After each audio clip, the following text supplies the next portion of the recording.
flickers and the circuits glow. Static in the glass with the bass down low. Visor tip back just right.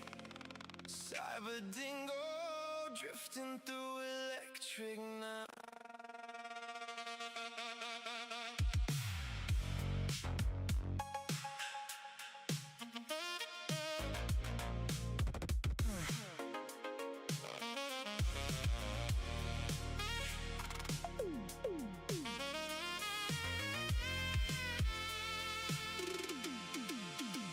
Logs ain't clean when the daylight dies. Neon burn reflected in his eyes. Silver grin with the voltage spark. Pull you close through the digital dark. From chrome lit streets to a shadow dome. Every signal humming like a second home. Voice cuts deep through the midnight stream. Turning cold code into a fever dream. Chat scrolls slow like a pulsing wire.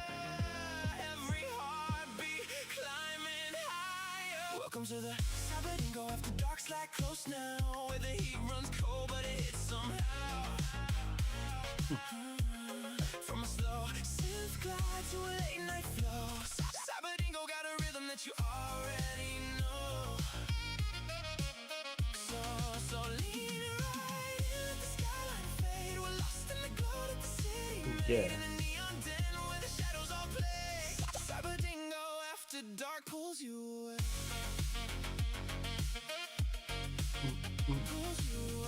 Pulls you away. One soft ping with a teasing tone. Next you're lost in the static zone. Fingers trace through a hologram haze. Caught in the pulse of electric waves. Low laugh cup with a modded draw. Like a baseline drift through a midnight sprawl. Every little move got a magnetic bite. Like a synth cry in the dead of night. Yeah, the room breathes deep in a laser flow.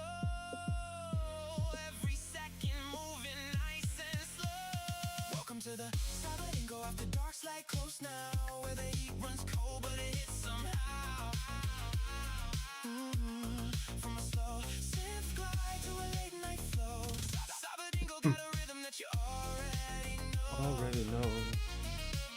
So lean right in, let the skyline fade. We're lost in the glow that the city made. In a neon den where the shadows all play. Sabadingo after dark pulls you away.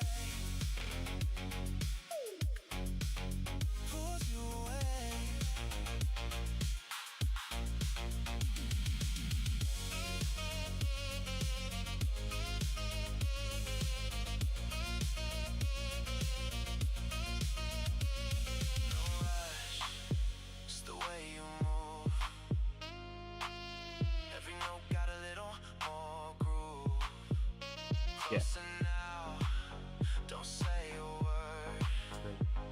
Let the static speak what you never. Hey Razor.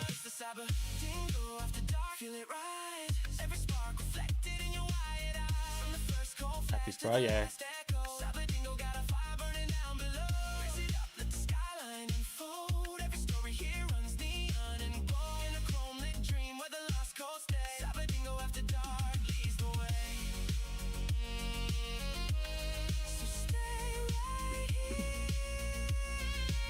Yeah. Don't sever the line. Let the silence hum through the end of time.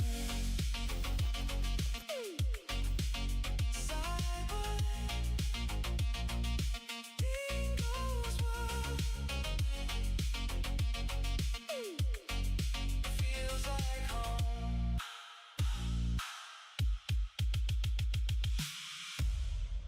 Dingo, here to stay.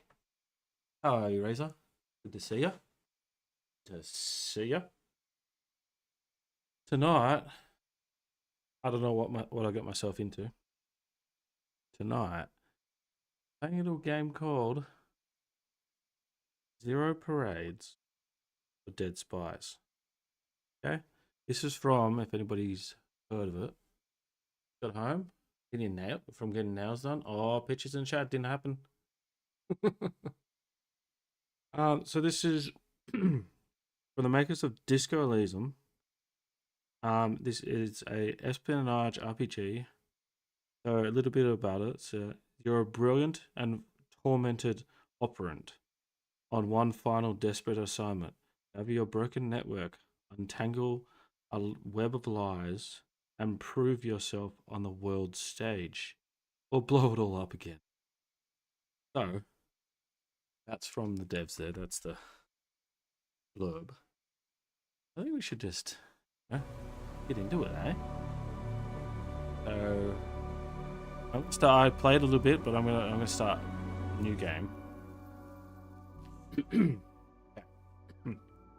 What kind of spy am I? So am I kinetic?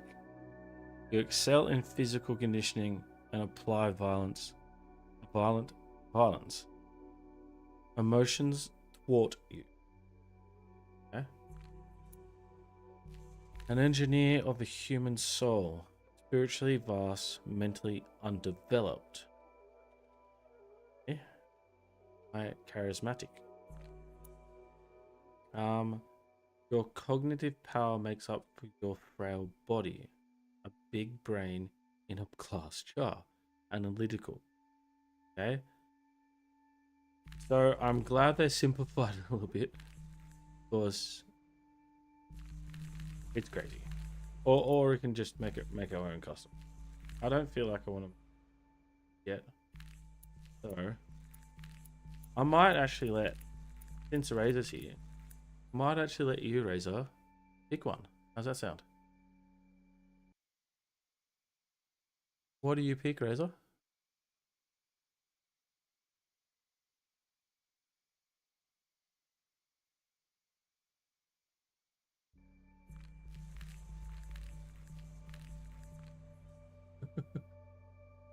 You put the picture up of the nails. Okay, I gotta check my Discord. Be good. So Razor, what are we picking? Are we picking kinetic? So I'm guessing physical. Alright, Iron Maiden physical. Are we picking charismatic? Or are we picking analytical? So I'm guessing this is the intellect human calculator one. And this is the charismatic as in like command people and all that kind of stuff. What are we thinking?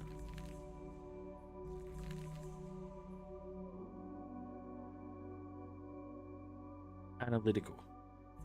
Okay, so I'm going to be super smart. Here we go.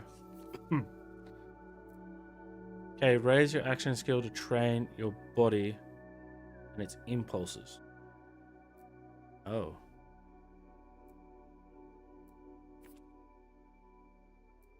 Here we go. Different parts of your body acting in concert. Agile and fluid movement, physical presence. When you must do more than a single, you could. Internal strength and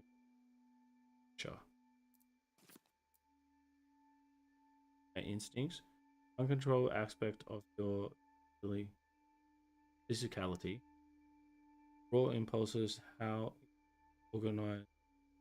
organisms perpetuates self. How? So no different to your everyday. I wouldn't call myself that that smart. I'd call myself more charismatic than analytic. Senses, perceptions, and pleasures of the phenomenal world. Notice details that are others miss. Sounds nice. Setting yourself up, sure. You are very smart. Well, thank you very much. Yeah, the last one, shadow play. Shadow play. For any action, rather go undetected. High technique. Voices of your training. Oh, that sounds good. I think I'll go that.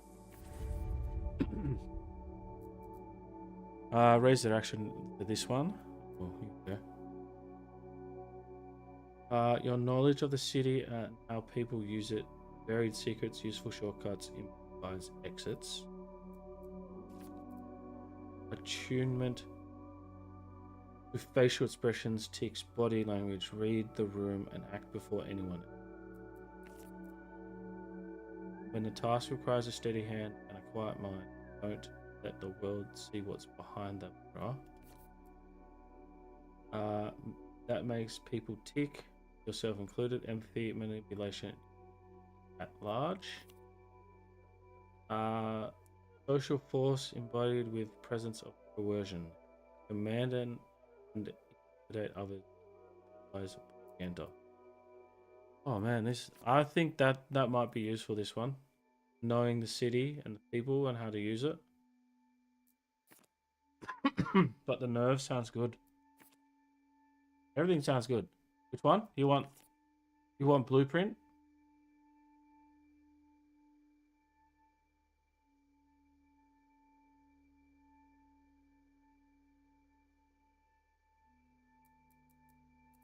Which one do you think?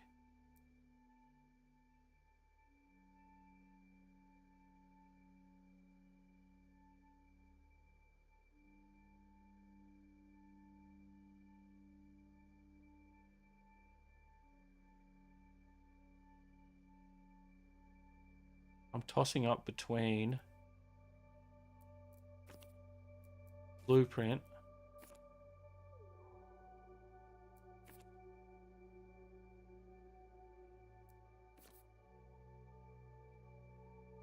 number one. Yeah, blueprint. Yeah. All right, I'll go with it. Okay. Raise my intellect in one skill. Spooky actions across the plane and beyond. Extrasensory awareness, influence of the stars, right? Deductive and inductive reasoning, the rational side of your mind finds the order in everything. See and express what others can't. Engage your creative engine, lateral thinking, and spontaneous associations, right? Alright, I'll see you soon. Totality of facts about the world, episodic memory training, past, secret language of machines and consumer products. Bend any device and sit for your will. Alright.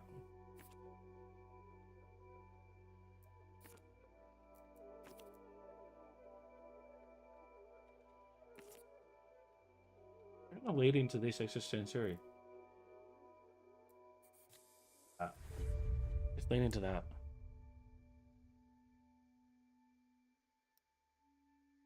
Alright. What we got? Begin.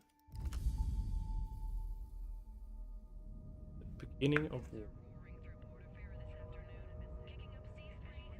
I once knew a spy. Oh. She was brilliant, erratic, cursed, an anti-personal mind in human form. An anti-personal mind. Hey, look. I think these things down here, fatigue, anxiety, and delirium, are gonna take a big role. Her friends called her Herschel, but to her controllers, she was Cascade. Am I Cascade?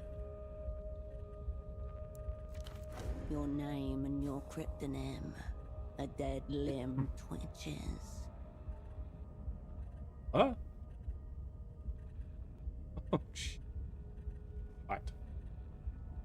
I was good at my job at least. What was to my friends? It's about last time, isn't it? I'm good at my job at least. She made the cardinal error of our kind. She mistook her assets for friends. In the end, the contradictions caught up with her. Oh. The she stuff, that's me. But not the she stuff, that's me. It is. And was. Oh. Was? Portofino 91. The whole sick crew. A disaster untold. A black page in the official records. There is for this.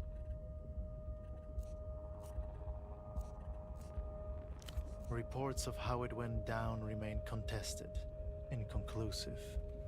All that's certain, it began with a phone call and ended with 6 spies lost.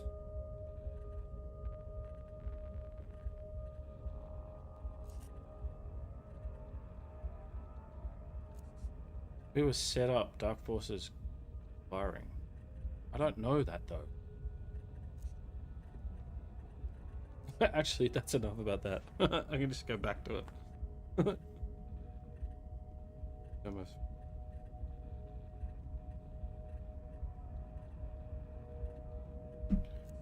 Six friends gone, but I know that. Some say she blew the network herself. Others blame structural factors or transnational capital. Who's this prosciutto pod? The rest just shake their heads as they look down on the smashed and leaking world. World, how to get that way? Some fool dropped it. One of ours, probably. What about Cascade? What happened? She was recalled. Damn it! They put her in the freezer. Forever. Most thought. We're wrong? Even in those dark days, there were whispers among the lower sublevels, where they keep the true believers. Don't count Cascade out. 5 years passed. A little more of the world leaked out of itself. Cascade's controllers ordered her back to Portofino. Couldn't keep me watching. I sent back. Because I asked them to. There is a new assignment, Cascade. I was supposed to give you the brief. Right here, in an armchair in a safe house above a 24-hour photo shop in the city-state of Portofino. Who'd you say you were? No one special. Just an arm-like sack of cytoplasm. A special move unique to single-cell organisms. But before that, I was like you. A spy for the People's Republics. One of the varieties of mankind. Okay, this right here is so strange. That looks like him. This is a dangerous place. Oh my god, Cascade. 5 already? God I damn. should never have come.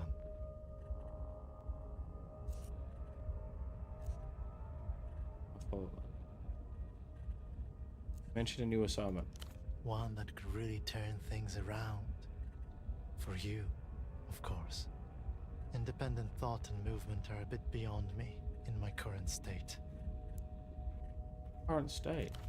This was the human game, and he played it poorly. Time to give up his see.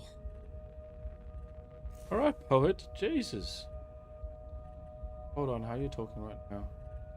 Sorry. Forgot to... Oh no, we're just getting started.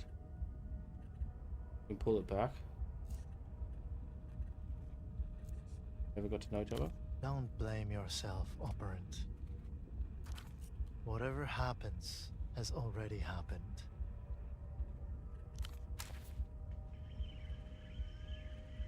Okay. Interesting. I don't like my anxiety being at 5 already. I don't like that.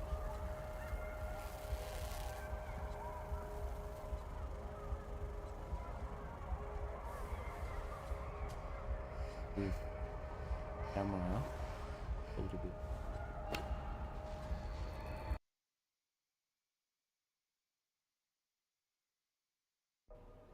Over that. Okay, so this is me. Move, look, select. Dishes recently washed.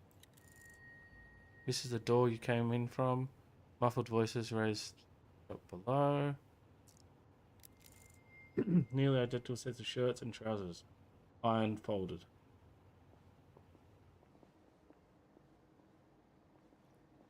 Oh.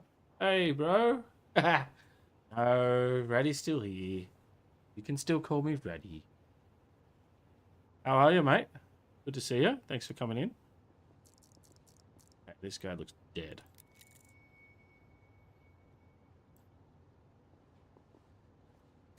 Displayed on the chair before you is a man, approximately mid-30s. His chest rises and falls in a steady rhythm as he stares beyond you, unblinking. Sweet. Cool. So I'm playing something called Zero Parade for Dead Spies. It's from the makers of Disco Elysium. So if you're in for a wild ride, stick with me because this has just got started. Have you heard of Disco Elysium? Hello, prosciutto pod. His eyes are Oh, fixed no. glassily on the ceiling.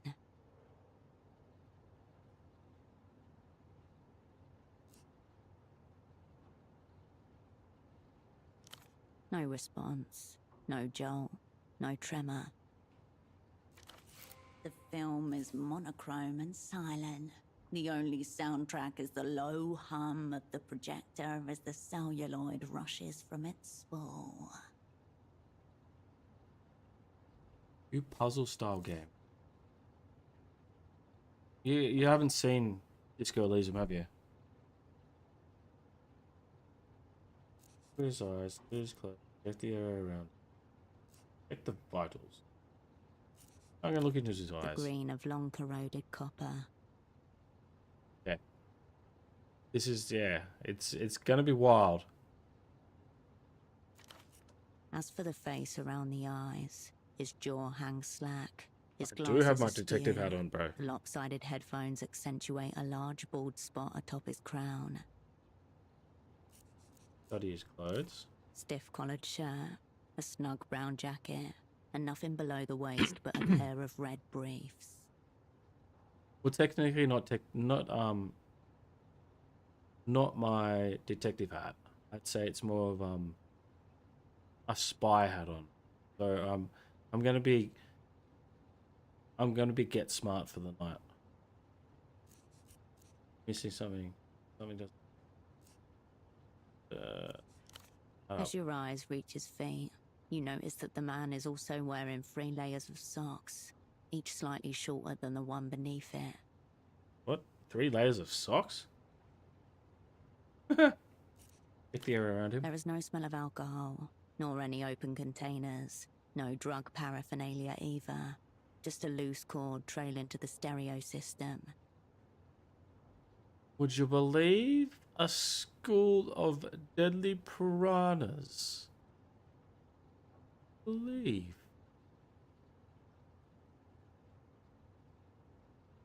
Yes, I love the new intros, mate. I played it and it was fantastic. Like a cosmonaut's safety tether. God, this poet guy. Who said it? Who thought I was a poet? Check his vitals.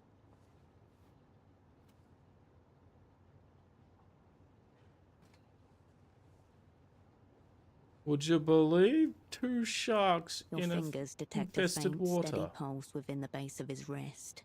Elevated, but not critical. Okay, elevated but not critical. That's good. Someone tried to take him out. Botched suicide. Cool. If so, his affliction is beyond your diagnostic power. The man's eyes glisten. Bright red veins blossom around their edges. Oh, shit. Do not get any higher anxiety. Crap.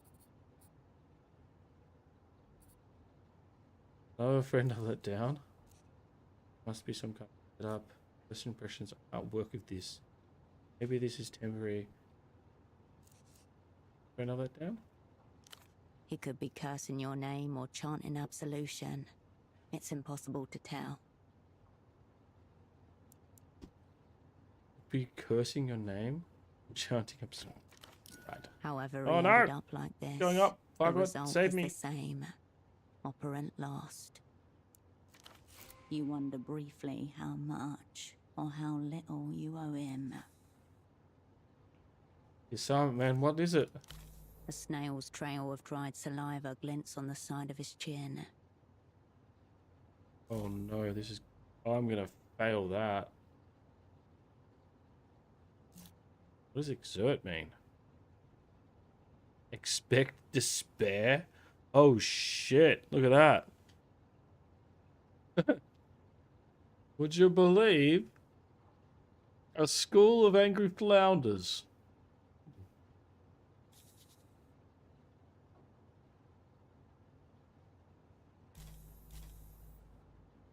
Holy crap, I need to get a 12? A miracle required?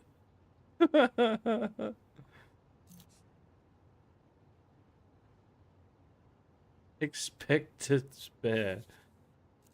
Searching for clues. Clipped to the inside flap of his jacket, you find a laminated badge, emblazoned with the crest of the Import-Export Bureau of the People's Republic of Kohila. Okay, that's what we got. The name reads Esterman T. Below that, a title, M. Exlead Hosiery. Sock merchant, one of the opera's most battle-tested covers.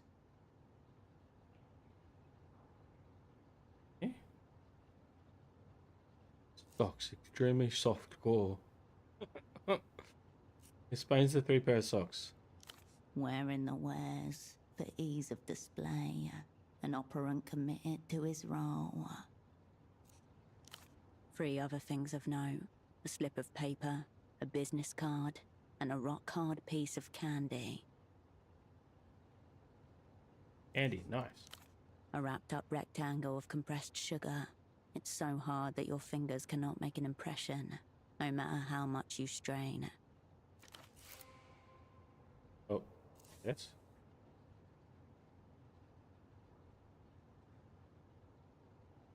Discarded wrapper depicts red check child charming. Haven't seen this. Didn't know they still made these. Eat it. I'm gonna eat it. It takes 5 jaw tenses Oh before my you god, manage to fatigue shatter now? it. God damn. Sugary daggers jab the inside of your mouth. Just like I remember. After a few Oh more God. game attempts to chew, it takes all the will you possess to swallow the jagged claw. Its aftertaste contaminates your mouth.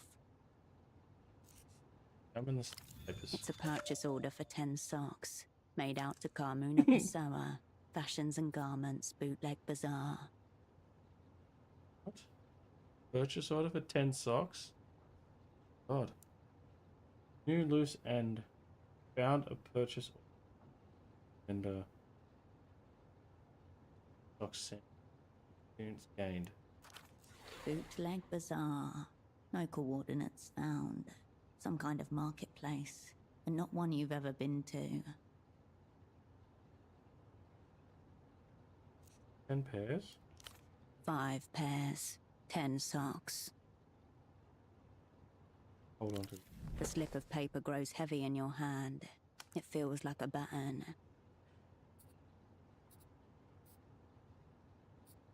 Interesting. Over here. Okay. Pseudopod's obligations are now yours. You owe this woman 5 pairs of socks. That's not a girl, that's a guy. What? Examine the business. The card is cheap and scuffed. It reads, all you need is miracle, above a cartoonish image of disembodied lips at a phone receiver. Okay. Sensor, find a sensor. Find the phone, okay.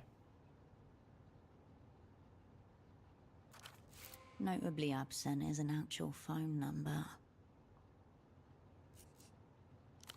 There's an indecipherable scribble.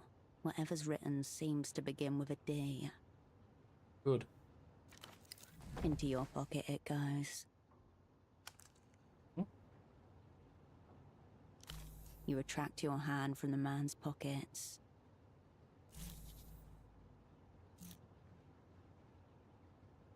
Hopeful. But oh my god. If I do that, my anxiety goes through the roof.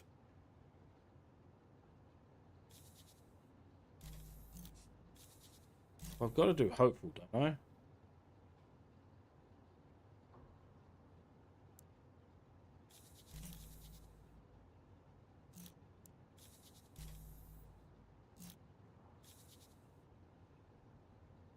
I don't know what to do with this one. What does exert mean? Okay, I'm going to go through the journal first. Finish task. Luke's end. Business card.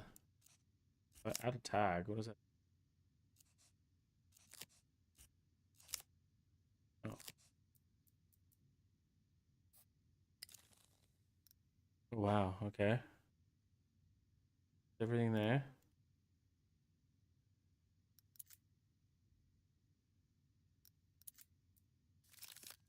Rug.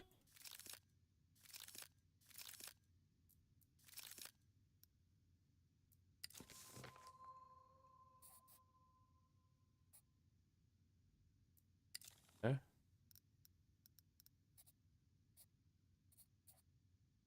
The hell does that mean?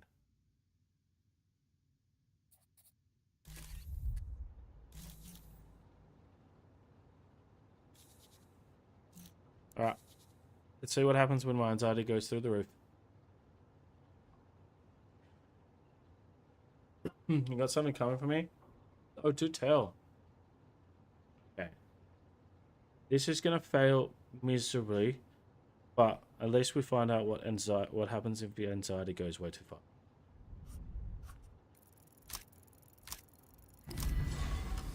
Wow.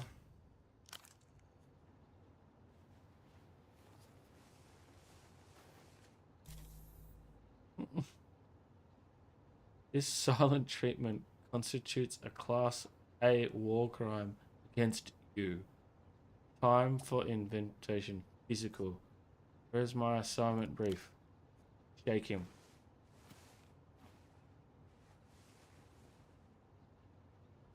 You grab him by his skinny shoulders and heave him upright, his head lolling backwards as he rises. Harbinger. Light up the wire. Burn through the tires like digital fire. Case after case, criminals' crime gets solved in the dark, dream at a time. Got away with words, my friend. Oh, he's still there. What happens with my elevated anxiety? This non-reaction is alarmingly reactionary. If keeping him is no gain, then losing him is no deficit. Cyberdog detective styles. Nice. Why are you fucking me? This is this is my big comeback. You're being extremely selfish.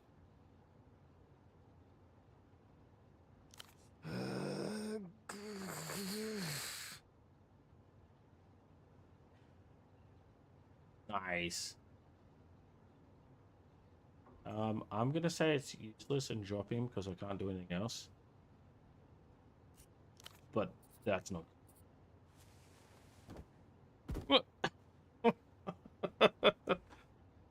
Yay! He lands in an awkward position, a cut-string puppet, bony hips raised to the air like antennas. I'm off to a great start, Parkour. This is great.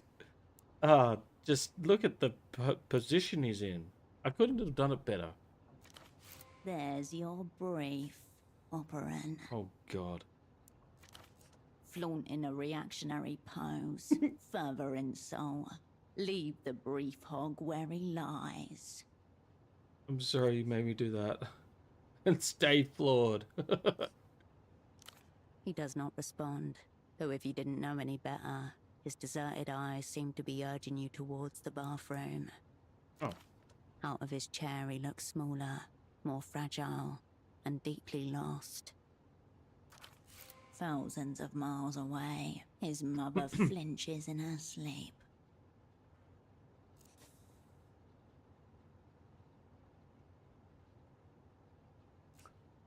So rough start. Let's try again. You're looking for, you looking forward to working together? What is? Still working on an assignment. Any updates? I just had a massive dislocative episode. Cool. Me too. Anyway, I'm working on an assignment. Any updates? Kind of messed up.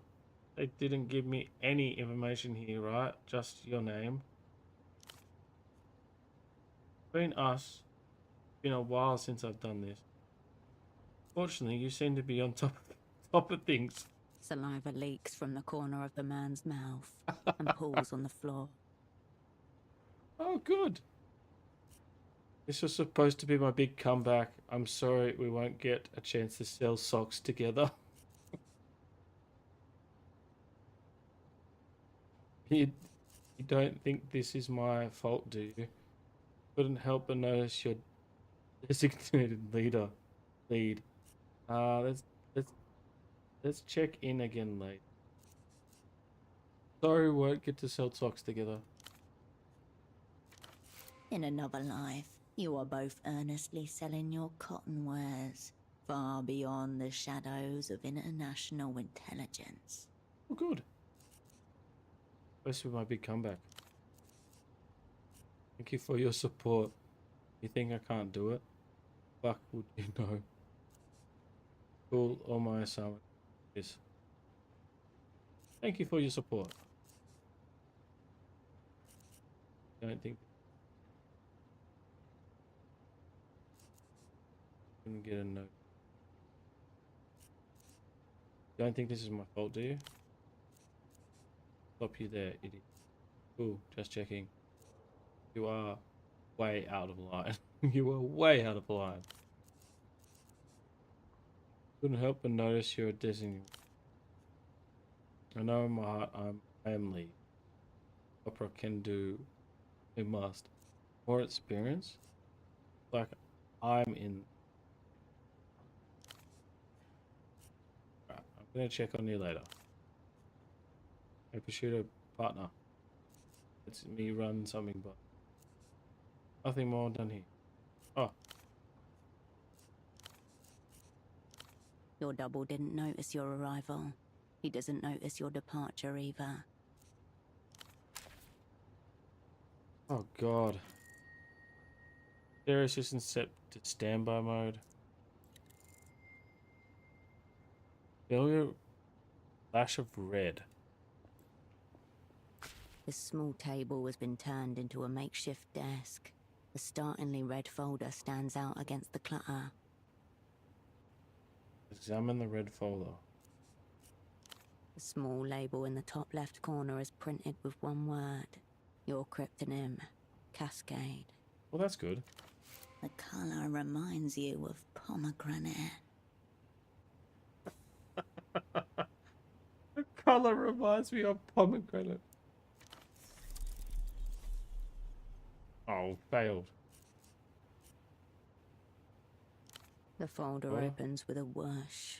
Before you in neat monospace type, your life is condensed to its barest elements.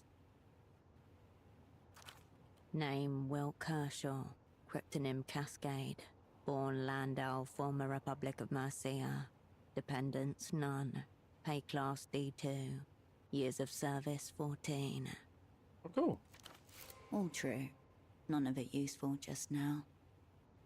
Childhood, bourgeois, typical. History of student radicalism led to persecution by monotheist reactionaries. Fled to People's Republic of Kohila. Embraced post-historical materialism. How good is it, mate? The writing in this game is just phenomenal. I'd be jealous. You get to watch me play it. That's better than nothing, isn't it?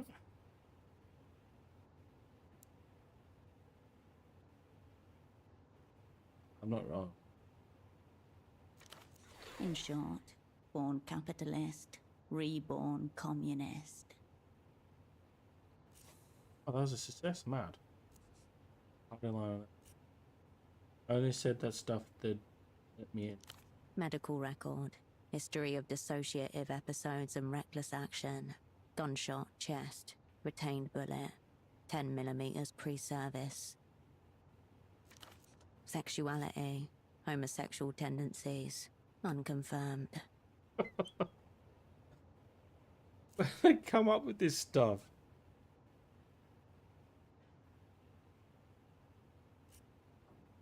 Where do they come up with this stuff? Suicide risk minimal. Ideation only. All adulation. End of list. According to this file, that's all there is to you. If I cannot capture the reality of my being, me, but it doesn't feel like me. Anything else in here? There's another page behind this one. It's labeled Service History. A tingle in your fingers. Your head grows lighter as you approach the crash site. To the desk. Amidst the crumpled sheets of copy paper and empty takeout containers, you find an opened pack of cigarettes. Suprema mark. Suprema 100s. Cheap superblock export. There are a few mangled filters in the ashtray. Examine cigarettes. There's nothing outwardly noteworthy about this pack of Suprema 100s. It's like any other found in commissaries and corner stores across the People's Republics. I don't want to leave them. I want to take them. You leave the cigarettes where you found them.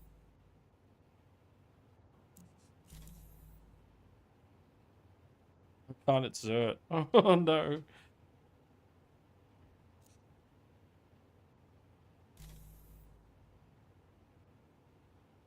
Read my service detail. Come on. Damn it. Your hand grinds to a halt above the page and remains there. A full minute passes. Maybe later. Or never. That works too. As you turn away, a phone begins to ring.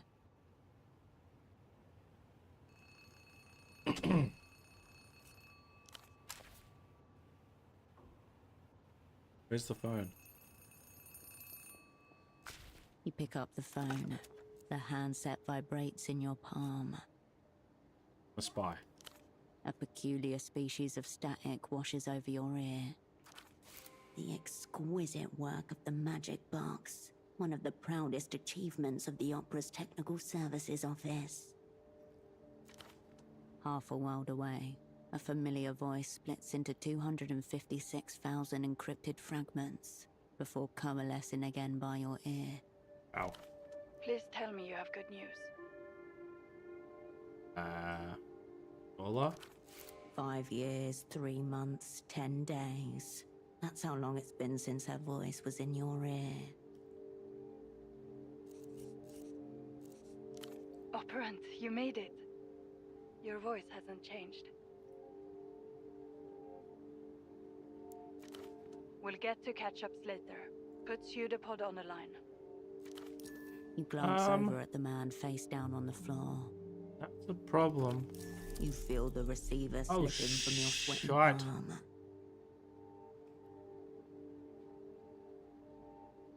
Oh, you want to live react? Ah, you'll live react. You can send it through Discord. Oh no. Go. Which one am I playing? Which one am I playing?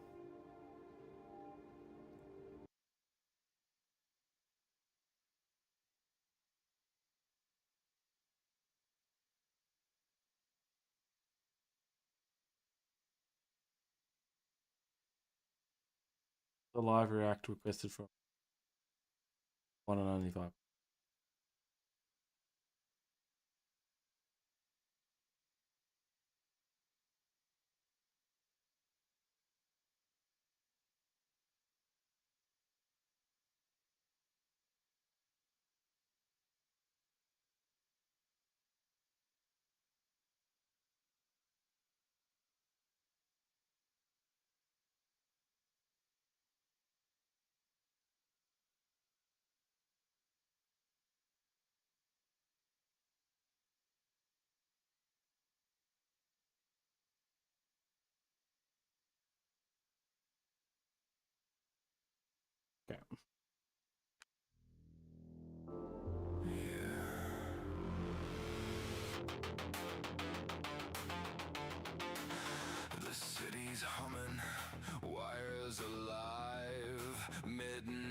Twitching case number 5. Screen lights flicker, the chat goes wild. Cyber dingoes back with that rogue profile smile.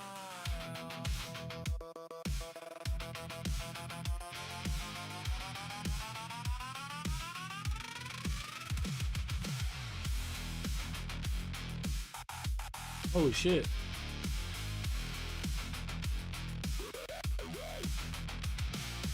Rain taps code on the neon glass. Another bad lead, another punk ass pass. A whisper hits chat, says something ain't right. So he loads up the stream and hunts all damn night. Coffee black is the secrets he keeps. The server's alive and it never sleeps. Every clue's another breadcrumb trail. Every troll in the shadows is bound to fail. He's got one eye sharp on the glitch in the frame. One hand on the keyboard carving out names. Every liar folds when the spotlight shines. And he cracks their whole story one stream at a time. Cyber dingo, light up the wire. Burn through the lies like digital fire. Case after case, every criminal crime gets solved in the dark.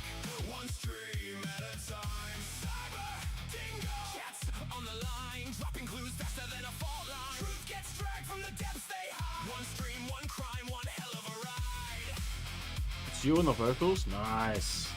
One hell of a ride.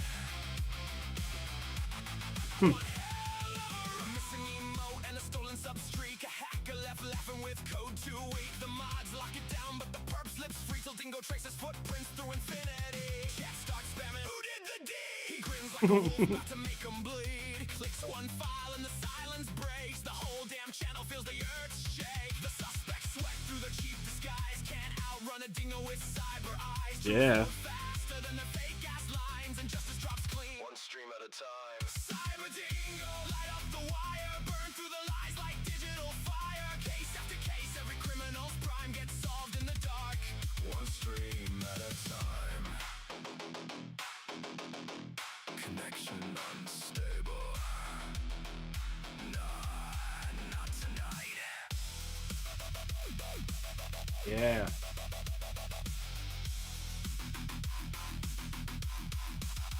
He hunts through the static, he tears through the feed. He follows the data like blood in the street. No glitch gonna stop and no rat gonna hide. The truth hits live and there's nowhere to slide.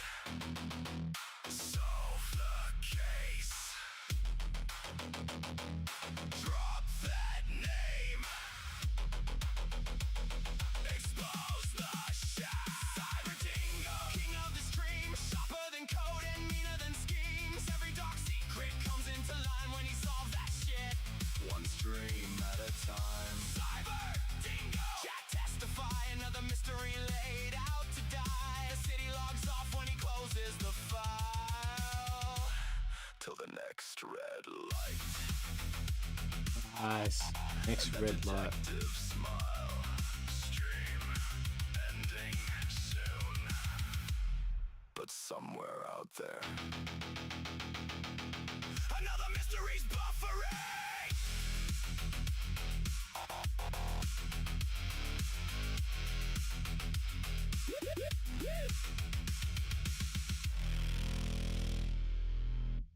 That's sick.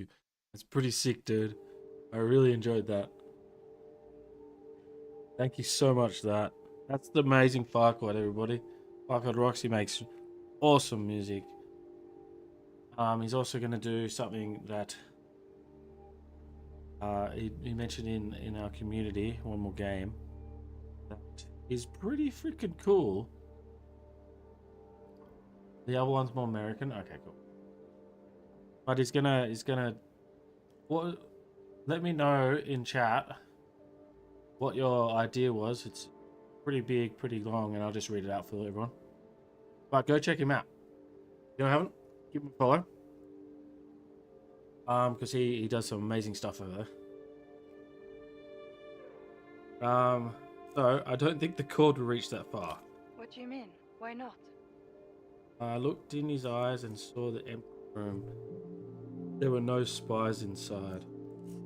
Looks like someone dumped him in a heap on the floor. They're trying to figure out who. Something's very wrong with him. He's breathing, but non-responsive more than I can. For a moment, no one says anything. There's no sound at all save for the blood in your ear and the electrostatic hum of the ultra-long distance connection. Okay, so Farquaad's idea is looking to give back to the community that has supported him and everyone. And he wants to release songs and his album on Spotify. Is freaking amazing. Go Farquaad. Has he been zeroed out? In zero. Eliminated, killed, rendered inoperant. Heavy words. Words that set machinery in motion. Down the card is fuck. Back of that. Purchase order of the jacket pocket. Socks. He's not wearing any pants. I don't know if that's related. Not wearing any pants. Okay, so Farquaad's got an idea for the chat redeem. Have custom songs, and he wants to pick the best ones that chat has inspired the ideas and release them on that Spotify album. With the title being actually, which is really cool, Chat Made Me Do It Volume 1. That is something very commendable, very, very cool. If you want to get into that, check him out. And you might be featured on a Spotify album called Chat Made Me Do It Volume 1. I'll definitely be hanging out. I'll definitely be doing it.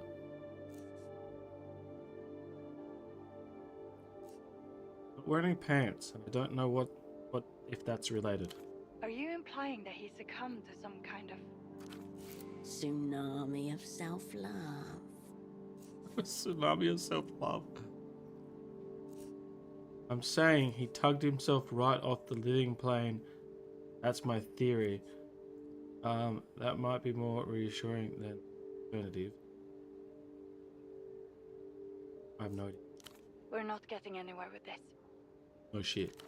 I'll ask one more time. Oh no. Is your double zeroed out? Anxiety reached the limit. What? What does that mean? Oh shit. What? You've reached anxiety limit. Lower a skill to mitigate the damage? What? What people think you tick included empathy. Task which requires a heady, quiet mind.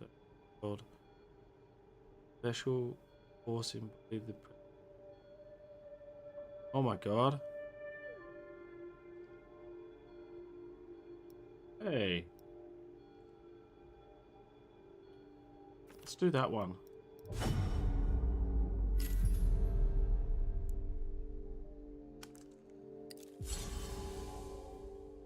So that's what happens. That is scary.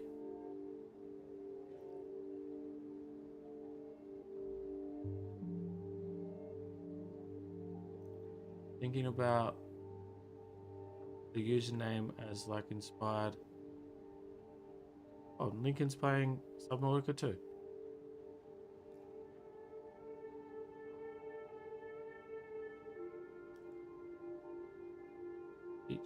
Oh, inspired by that person on Twitch, like DJ and track or something like that. That sounds pretty cool. I like that idea. You must speak the word. She cannot make the determination herself. Yeah.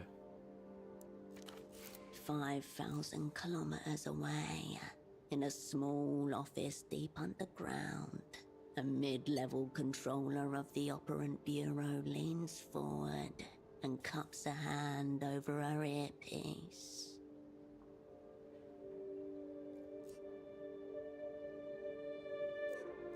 Oh, he might still be in there somewhere. Cascade, is your double zeroed out or not?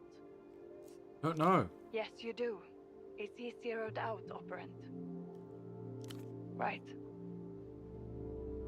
He's on the floor, but he's still conscious. I wonder which it is. Have our enemies blown us up already? Or is this just another day at the basement massage parlor of spy services? Fucking hell. The opera's going to hang me by the toes. My God. For you, it's back to satellite facility B. Anxiety already raised to 6? God damn. AKA the freezer, the opera's labyrinthine archival complex, where the old, useless, and discredited are consigned until they're dismissed or die of despair.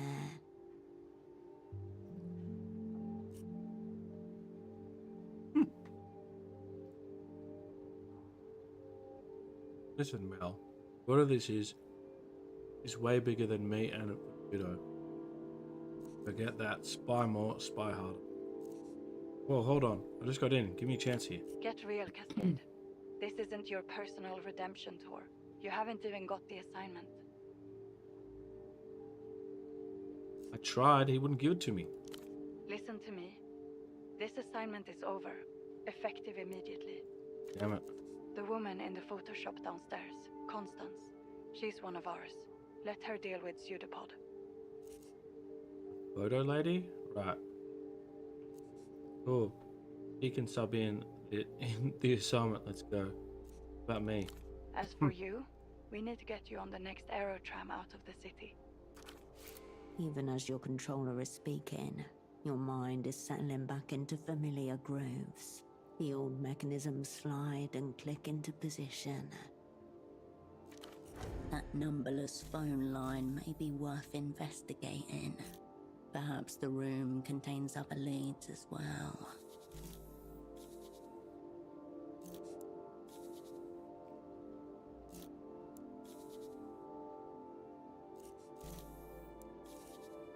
Okay.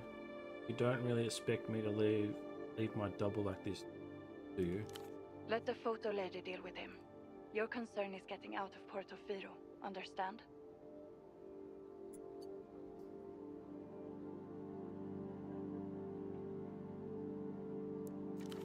Reactionary pessimism. The people's spy is Hey. indomitable. I lowered my anxiety. Dick. Mel, don't do this to me. Cut the Mel stuff. We're talking about work now. Solid chance. Let's do it. Yes! You've been on filing duty for 5 years. Out of action. The opera wouldn't rush you back in theatre. Unless...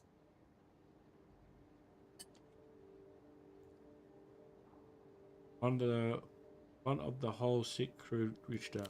a half moment's hesitation. Where'd you get that idea? Not a denial. Proceed. He asked me. He must have offered something mega intriguing for you to send me here. Whipped it out my ass, spy-like. There should still be flights departing for Superblock territory tonight. Make sure you're on one of them. Who is it, Mel? It was no one, a ghost in the wire. The assignment's over. Get on the next tram.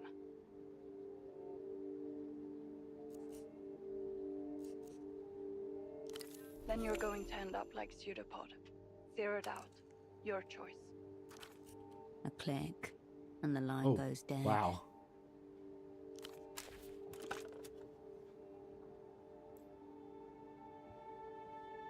The bed looks serviceable. Deformed pillows and a depression in the mattress show it has been used.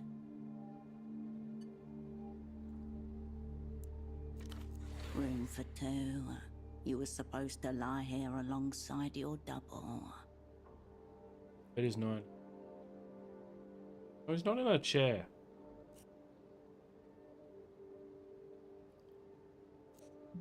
Seems it is all yours then, should you ever want to lay in it. Cannot sleep. You turn Oh. away. Okay. You dial your controller's number.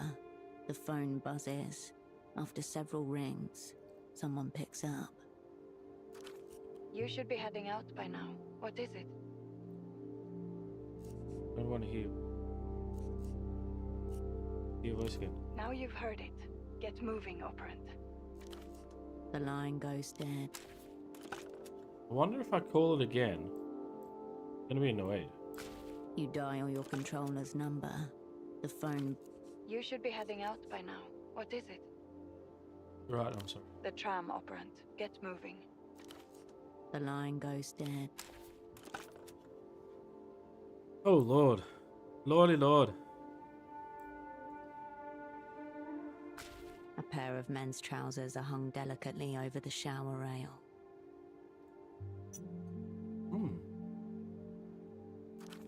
If Pseudopod's pants were attempting to flee the scene, they did not make it very far.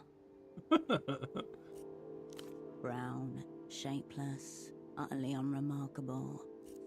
Pockets.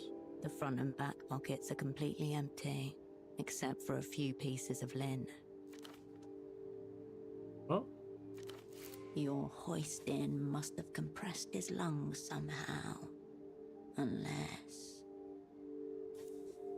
his pockets again thoroughly. You discover a small extra pocket inside the front right pocket. Okay. A pocket disguised as a pocket. You slip 2 fingers inside and come away with a neatly folded sheet of paper. Oh. Hello there. A pseudo secret.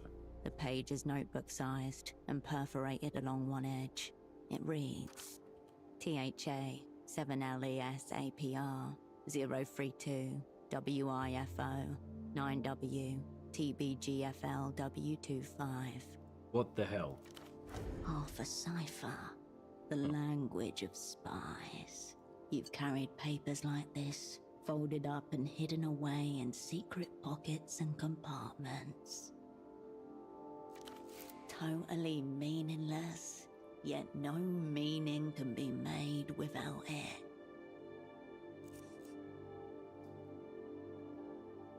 Yes, now we're spying.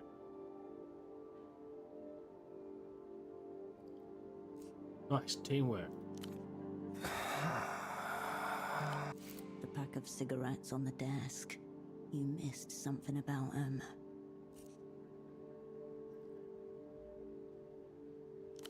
One of the many mysteries concerning men's trousers. He was trying to smooth out creases with shower steam. Oh. You leave the trousers as they were. Right. Good.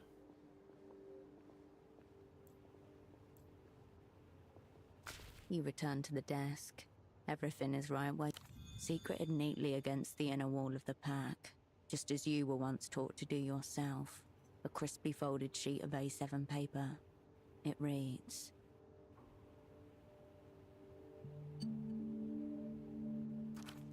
ZWS JMXVB TW AON TRRA KB ZQY MUSGS.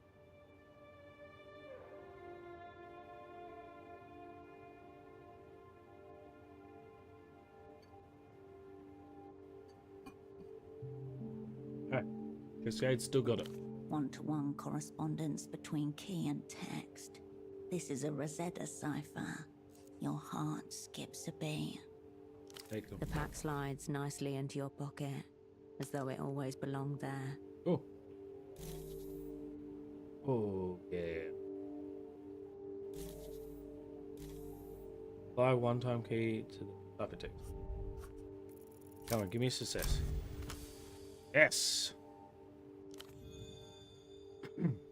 Little by little, 6 words rise from the blank, from a dark pool, then speak to you in an unknown voice.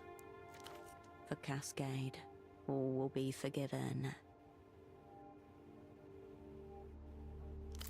For Cascade, all will be forgiven. What?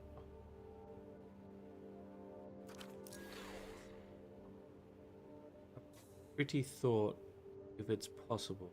Sorry, Blaine. Yay, go down. I was right, one of the old crew reached out for me. For what happened last time. Why put this in a cipher? Cheek smudged against floor. Your double doesn't seem to be focused on you at all. Encrypted me. The day beyond the window beckons you outwards. There may yet be some forgiveness out there.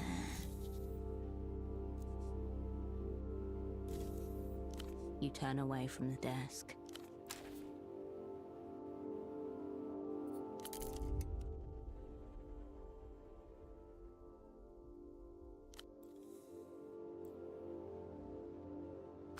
You return to your double splayed, upturned body.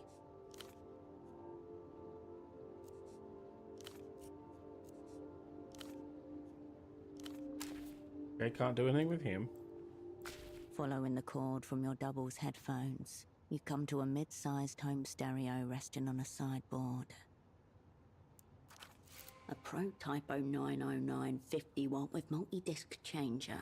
Last generation model, designed for affordability at the expense of power and clarity.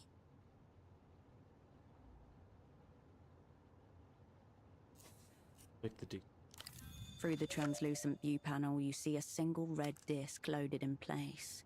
On the face of the disc are the words, Ultravioletta, Hubert from a Dream, handwritten on thin strips of tape.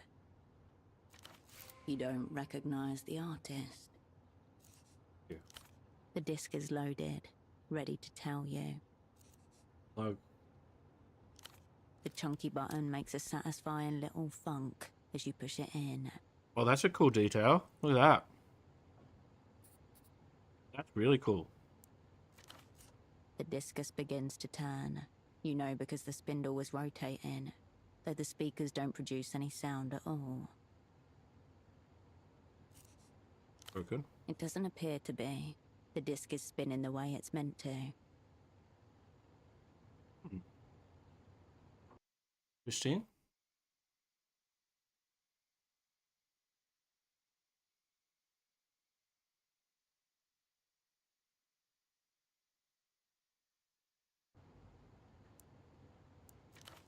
An artifact of no substance onto which nothing of substance has been recorded. An artifact of no substance, onto which nothing of substance has been recorded. No sound, save the thin layer of static that lines the inner cables. Amateur wire work. Deepness. The music player blinks, slowly. Delirium. Or do you? You can't tell. The silence is being overtaken by a different silence, like the slow darkening of night across the wall of an empty room. This new silence seeps into every corner of your body, loosening fixtures, rattling drawers. Oh no. Oh no. There is still no sound, but in your mind an image forms of a blasted heath, a smouldering circle at its center. Figures in tattered robes stagger and sway on the horizon.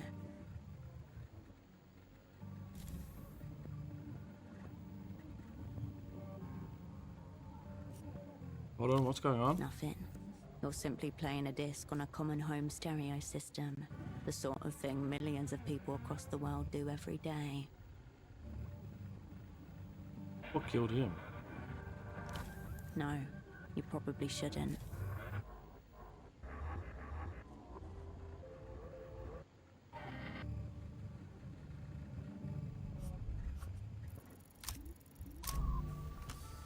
Oops.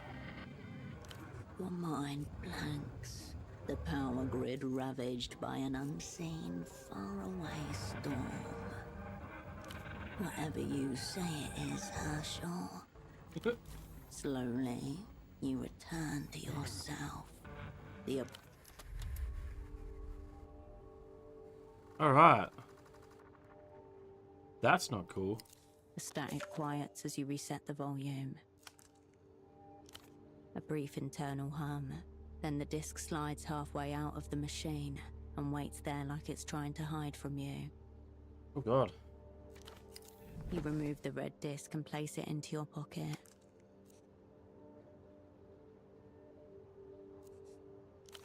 You step away from the equipment. Yep.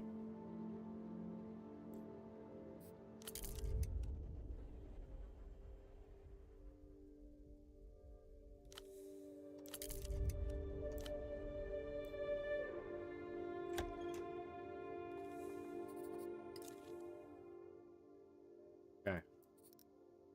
That's not.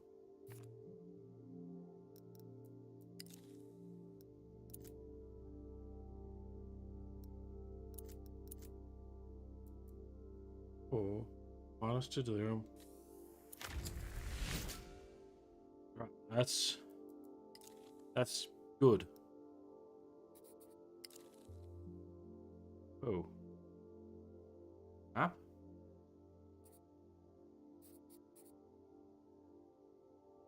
Really?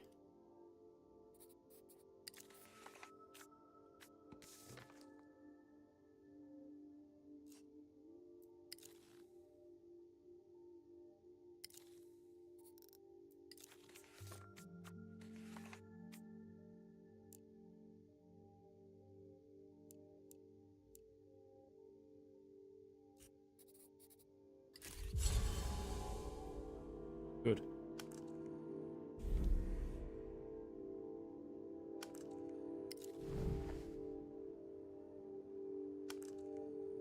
Yeah. Tenants responsible to dispose of their own.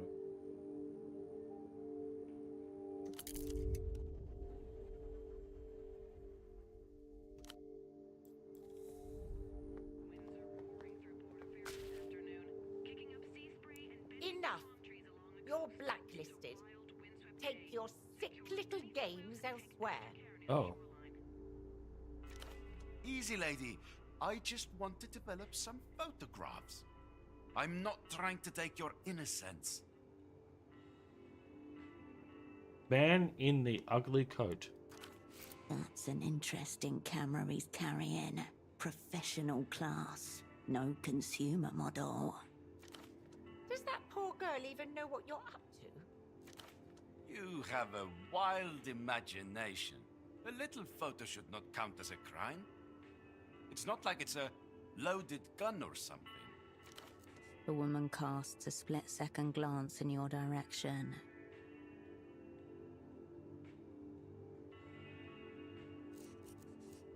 Told you to leave, sir. Whoa, whoa. Caught in a pincer by the art police. Not a good day for pursuing my interests. A crackle of recognition behind his eyes as they meet yours.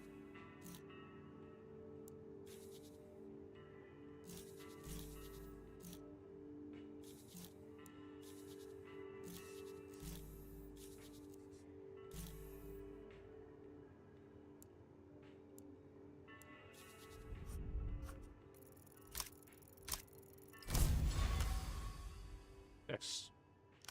Found. The Probably didn't passing want to do figure in that. the background of an old memory with an earlier iteration of that same face. Thinner, less time-worn. The coat is a recent addition.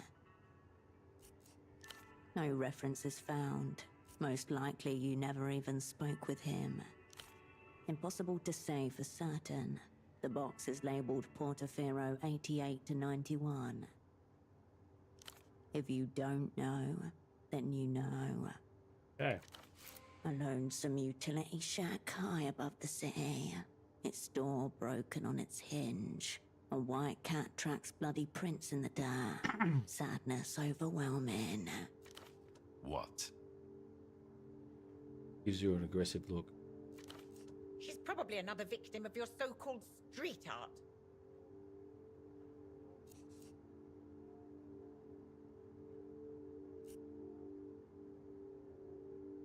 What a full spectrum question. Perhaps you've been huffing photochemicals with this confused woman. Very well. Photo 24 can have this round. Thank you for this extreme stress I'll now carry through my day. He gives you one more glance as he leaves, garish coat flapping behind him. Okay. What does delirium do? You get all walks in here. That was good of you to step in. Oh, was it good? What does delirium do? Tell me.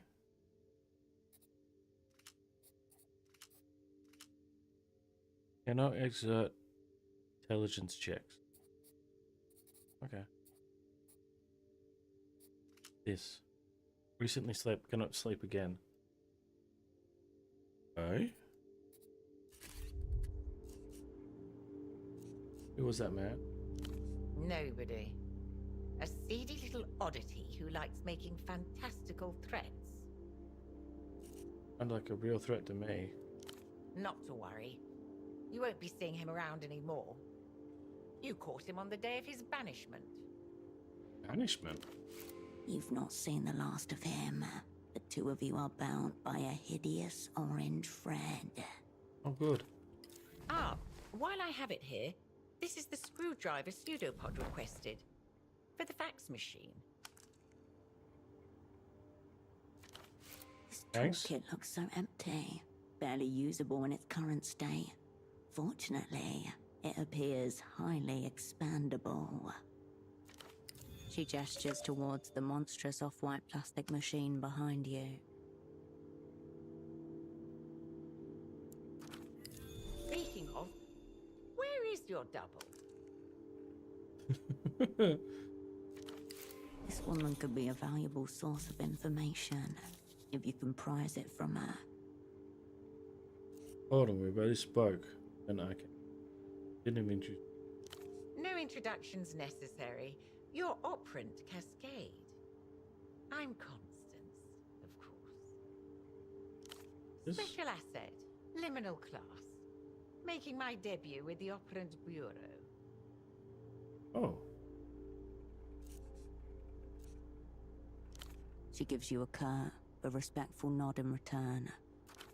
Before we get into it, I want to make one thing clear. Just because I'm working for the opera does not make me some kind of communist. Your politics are of... So don't even attempt to seduce me with your post-historical dialectics. Your double already tried his hardest. I'm here strictly for the espionage.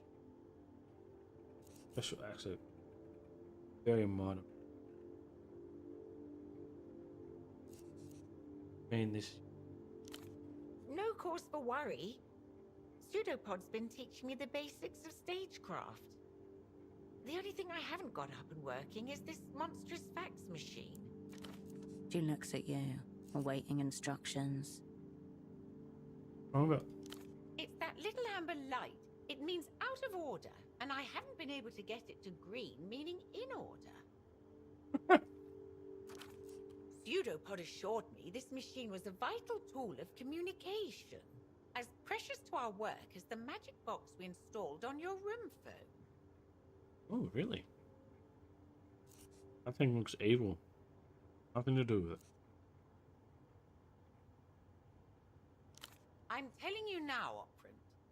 That's what's happening here. You've received all sorts of technical training, I presume. I would think getting a little light to turn green should be well within your powers. Yes. A dread beast humming with dormant power. A handless scribe. It just needs to be soothed. Pseudopod asked me, look in his eye. She studies the wrinkled slip of paper a moment before returning it. I don't know who this Carmuna is, or what's her connection to Pseudopod. But the bootleg bazaar, that's no mystery. Pseudopod was just down there yesterday. Really? It's where all the knockoffs and illegal imports come make their way into the city. Oh, okay. It's only only sprung up in the last few years. Part of the whole mania of all things Lusian. He said he intended to interview some of the vendors. I can't tell you what he was after precisely. There. 2 lines of inquiry converge. Bring this purchase order to the bazaar. That's your next stop. You can practically see it from the front door. Due south, Okay. in the ruins of the old Essilk factory. Head west from the roundabout. Head west.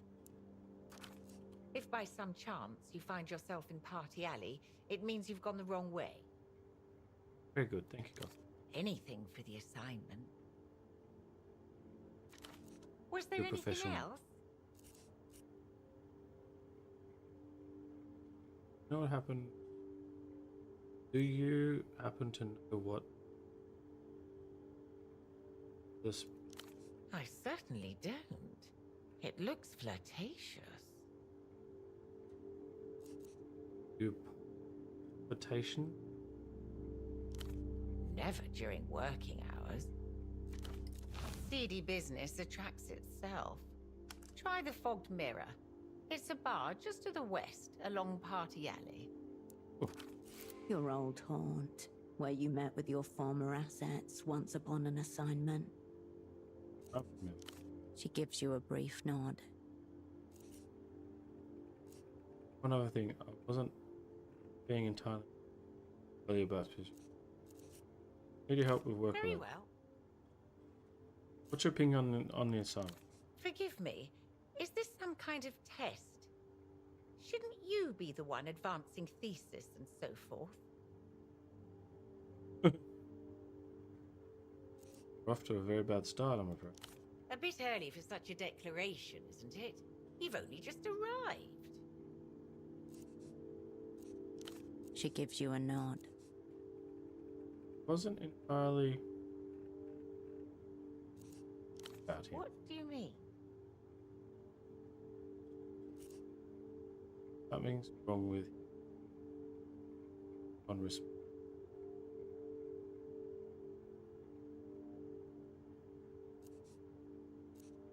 Totally fucked. That's an astonishingly rude way to talk about your double. Face down on the floor, like he was assaulted by some kind of petty Borgwardus demon. Try again. He's in a comatose shell, something deeply wrong. Oh. Oh, God. It takes a beat for your meaning. Behind the acrylic display case, your eye catches on a scene of an amateur pelota squad, smiling against a sun-bleached wall. Memories trapped beneath dull eyes.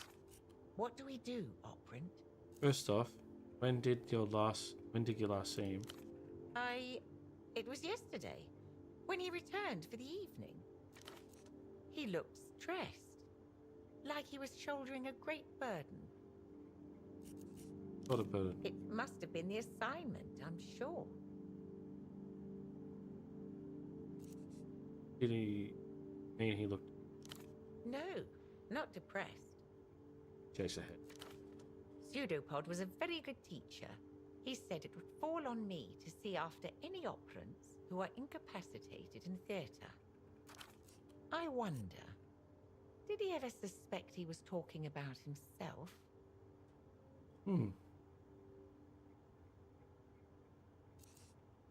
Anyone else have access to? Absolutely not.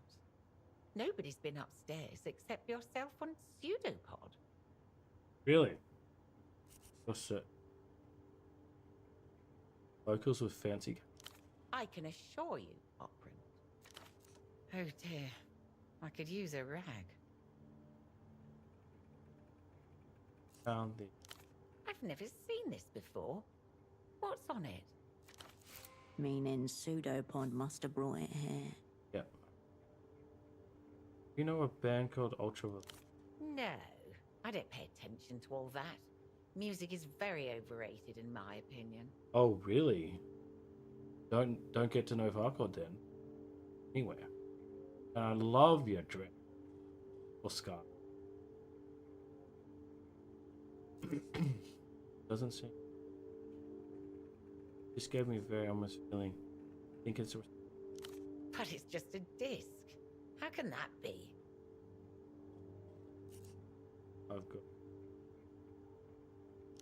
I must say, it doesn't look like a regular disc like you buy at the shops. This looks more like a bootleg.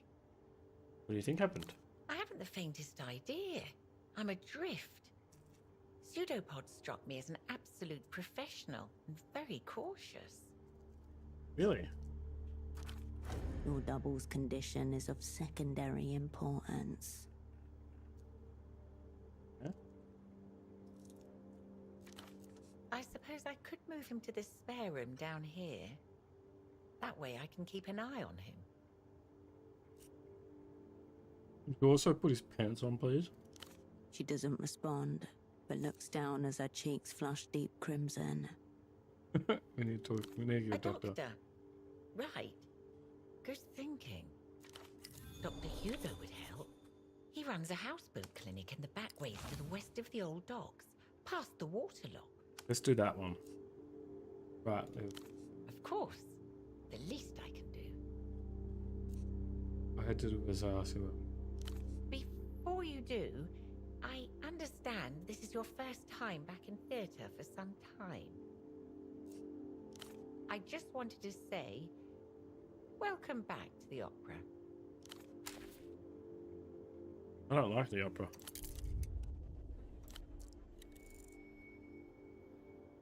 Swimming lessons with Polo. Bin day is what?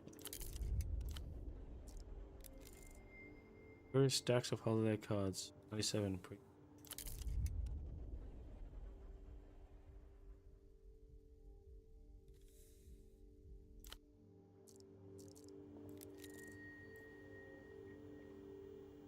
Malignant mystery emanates from the fax machine. A humongous white block of office technology sits in front of you. It looks like a sacrificial altar made of plastic. Inside, mechanical parts are assembled in such a way that it can scream analog messages across huge distances. What could be sacrificed? Your screwdriver makes short work of the starhead screws holding the side panel in place. You set them aside one by one and gently remove the plastic panel. Troubleshoot the fax machine. Yes. The holy innards of the facsimile machine reveal themselves to you like a sacrificial animal, waiting to be interpreted. What happened? You're looking at a Sugar Hill Executive Series 2, a cursed model, plagued by numerous debilities, most commonly a chronically misaligned paper tray. Up the paper tray back in. From the machine bowels comes a pleasing chunk as the plastic tray slots back into its receiver. The paper... Much better, thank you. The paper belt purrs life. Photo lady. Fax. Operant, I would never. image quality, and whatever remains of human patience. You turn away from the fax.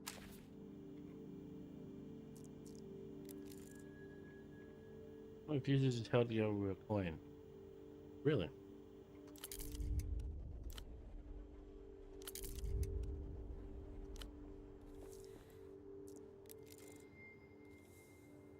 Then slow afternoon rearranging.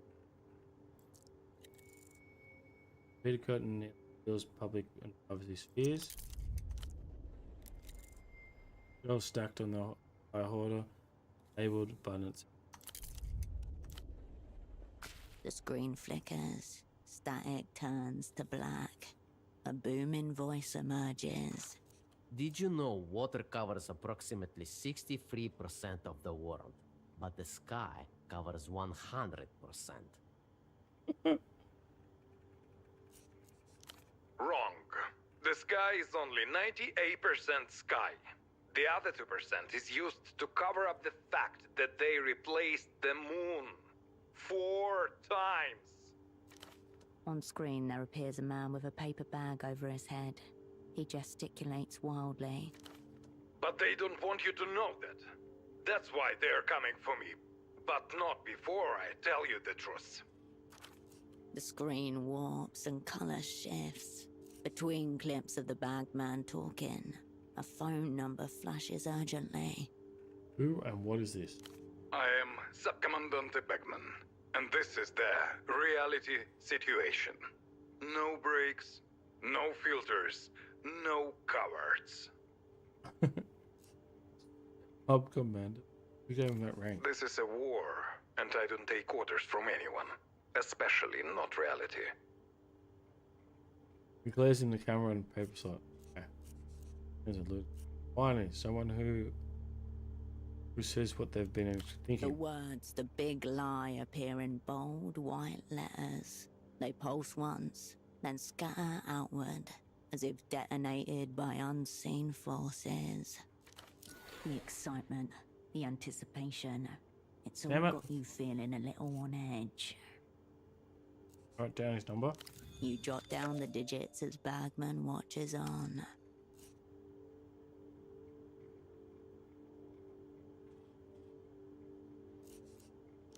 I know about the Boers. I know about iodine. La Luz's invisible aircraft carriers, weaponized nostalgia, microbial microphones, lunar obfuscation programs. Wait. What, the imprints? For 300 years, the Lusian elite have been producing psychic copies of themselves, all to preserve the consciousness of one man, the original techno-fascist. Find out what I know by tuning into the reality situation. Airing until they shut us down.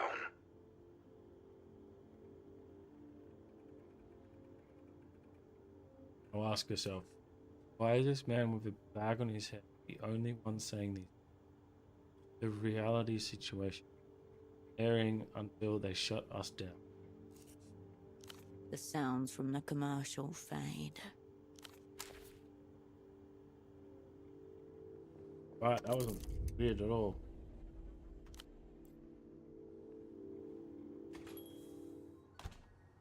Alright. Get outside. Bloody alley.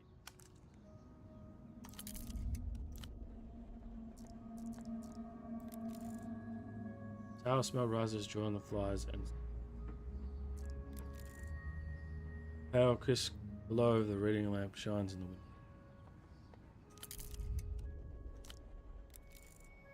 Beyond the mountainside layers residential.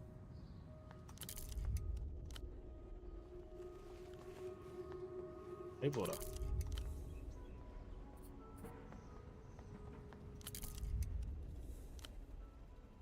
Oh.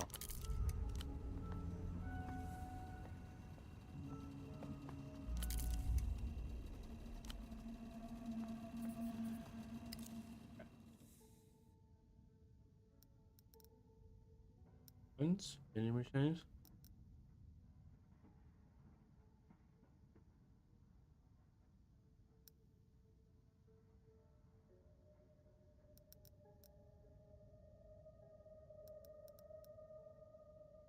That must be me.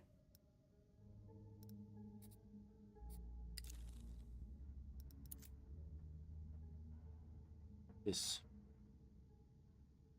Right, a tool belt. Equipped it.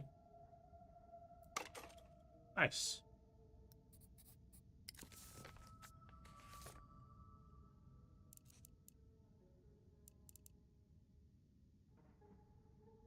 Houseboat west of the bazaar.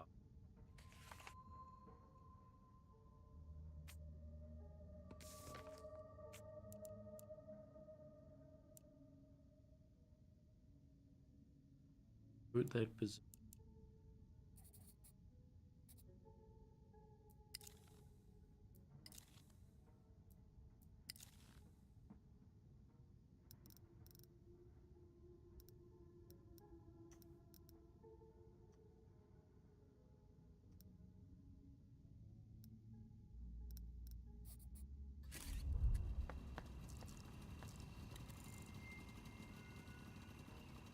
Party alley. Delivery hard grip tires, 2 more adventures.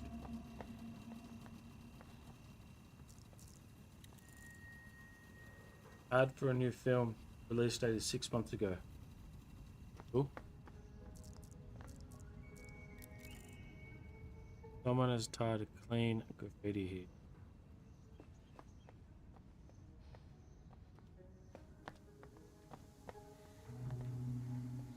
Big balls on loose, only here for your safety.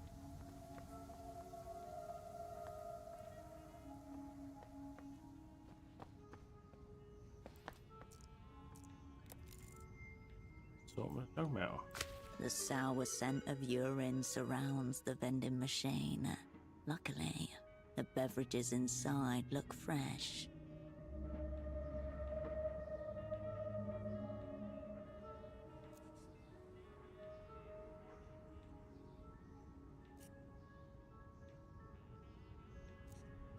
The packet makes a satisfying funk.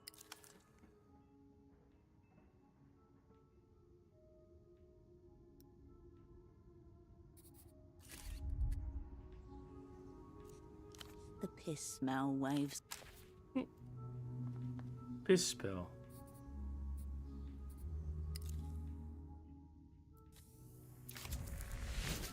Alright. Good.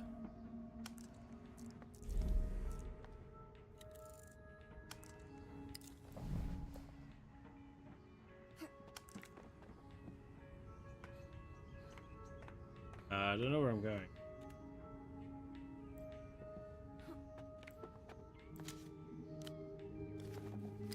Put more, look at cigarettes.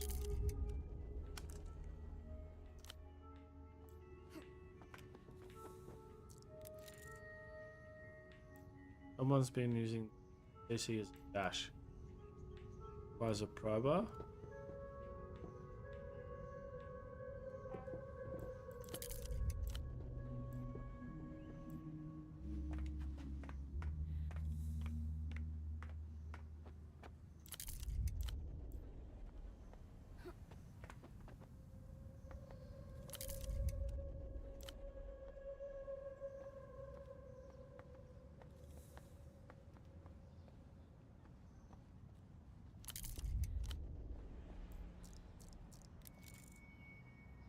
Many tears have been spilled here.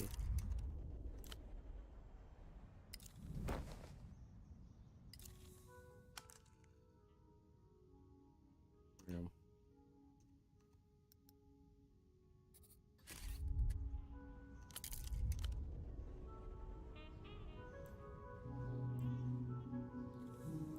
Was a prober. Hands inside the window. The clinic's metal door is there's a stamped doctor's. with rust and surrounded by graffiti. An official-looking sign hangs to the right of it. Open nights, no knocking. Next animal who bleeds on this door gets sedated through the eye. Scrawled badly in horrific fonts. Fraud, Whoa. butcher. Gonza owes me a tooth. Charged me for screaming. A vulgar drawing of a doctor seemingly fornicating with a leg. Warped frame, cheap steel, hinges rusted like old teeth. No reinforcement. Flimsy, much like the door. Would be easy if you had a lockpick. You turn back toward the noise of Party Alley. I want to go in. The clinic's metal door is... You turn back toward...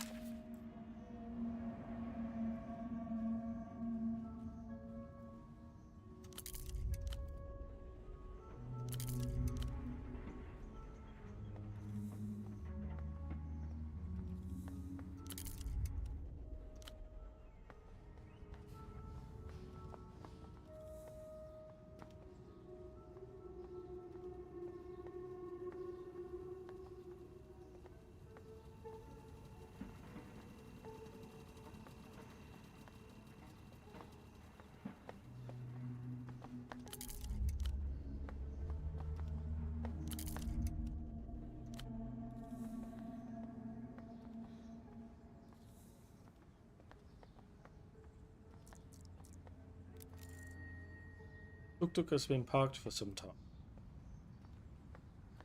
Wonder where this is set. Portrait has been stood over. Worm-grown bullets, perhaps. Things are left perfect.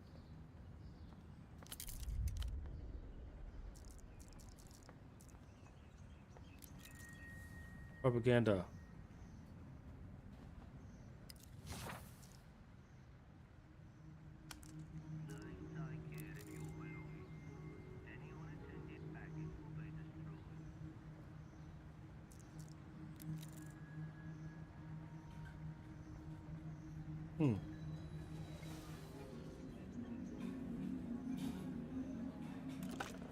You pick up the payphone's handset.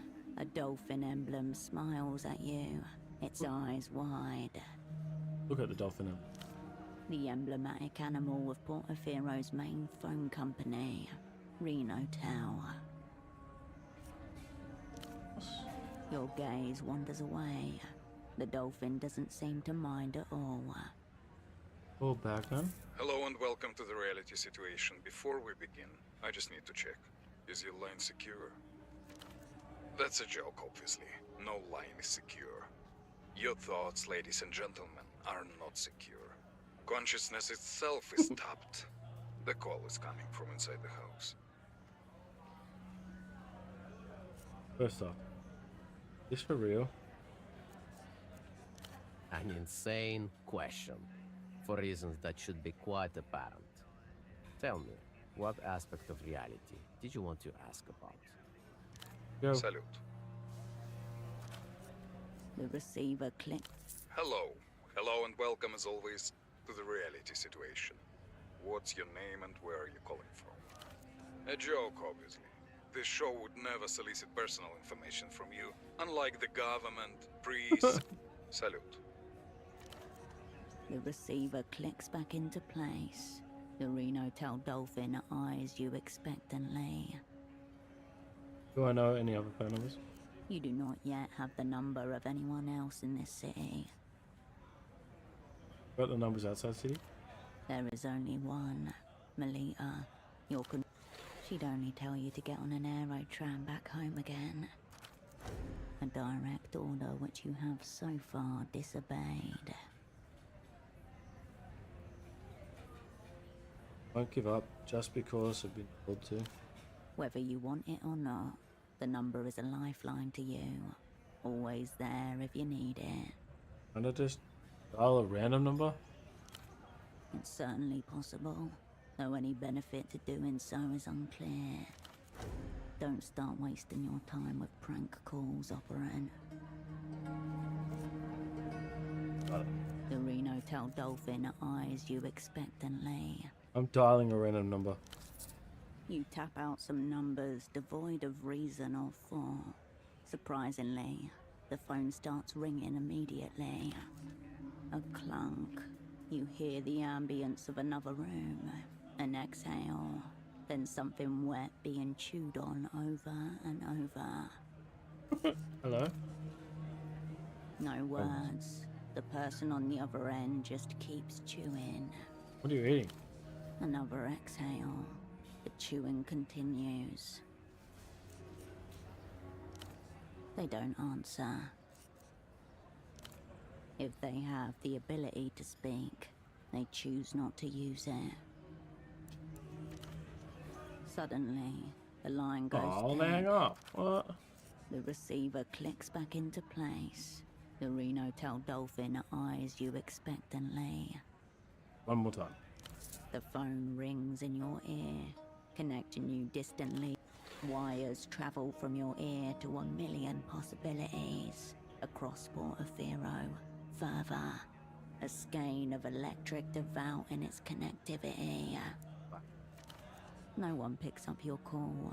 The ringing continues in your ear until it doesn't. You step away from the Okay.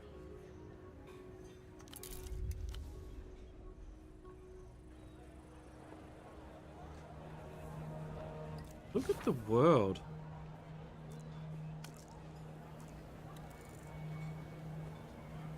Hit on chins, then sleeves. Enter tip bucket. Alien fleets.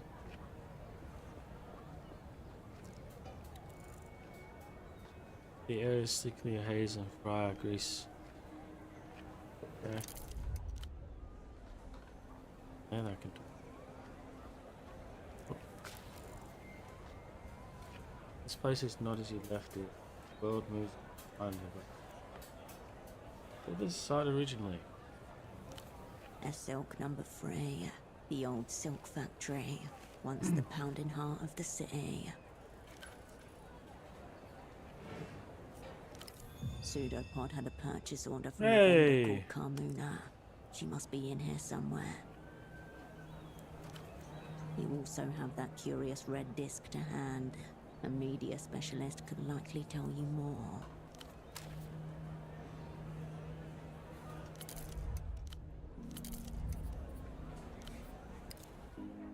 I got a skill point.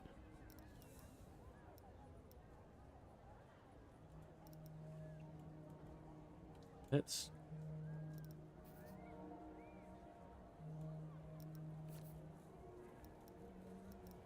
raise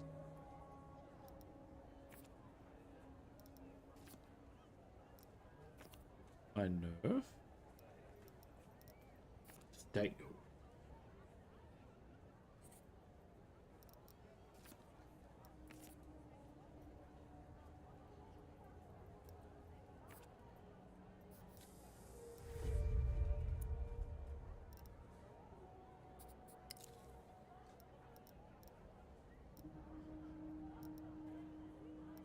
Okay.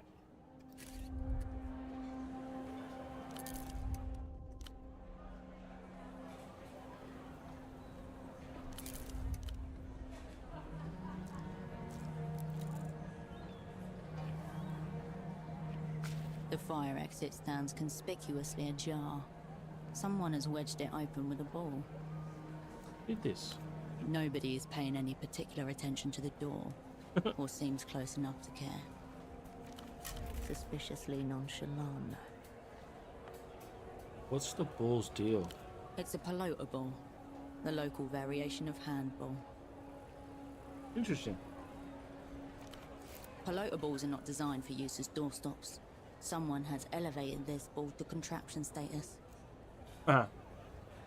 Maybe it's a bad ball. It's just a ball in a door.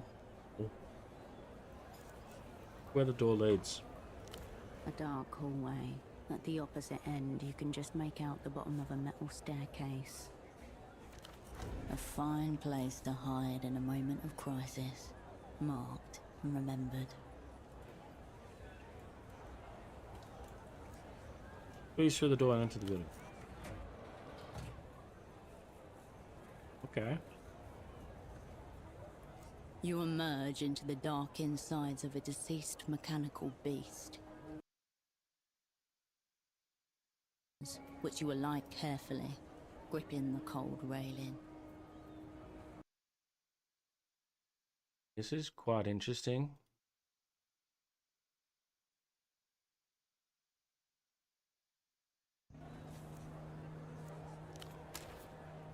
Okay. Where's this going to lead me? The sticker on the panel reads, Propriedade de Renotel. In the center, the company's familiar dolphin mascot grins at you. In the panel. Inside, you find a dirt-covered computer terminal. Above the gridwork of corroded wires, a sleek cable cuts a path towards the antenna.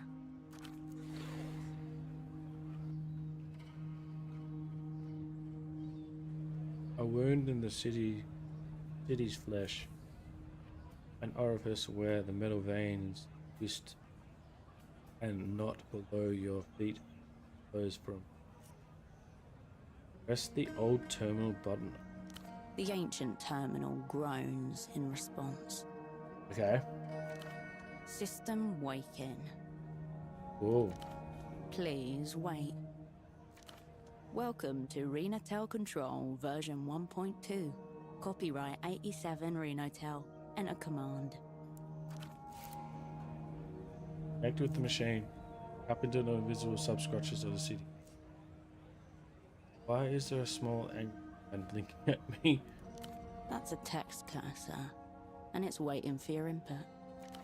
When you type in a sequence of characters it recognizes as a command, the machine will react. What do I do with this thing? The artery before you connects to every device connected to the Renotel wireless network. The text cursor highlights the blank space where your command should go. Ask it. You step away from the distribution box. Right.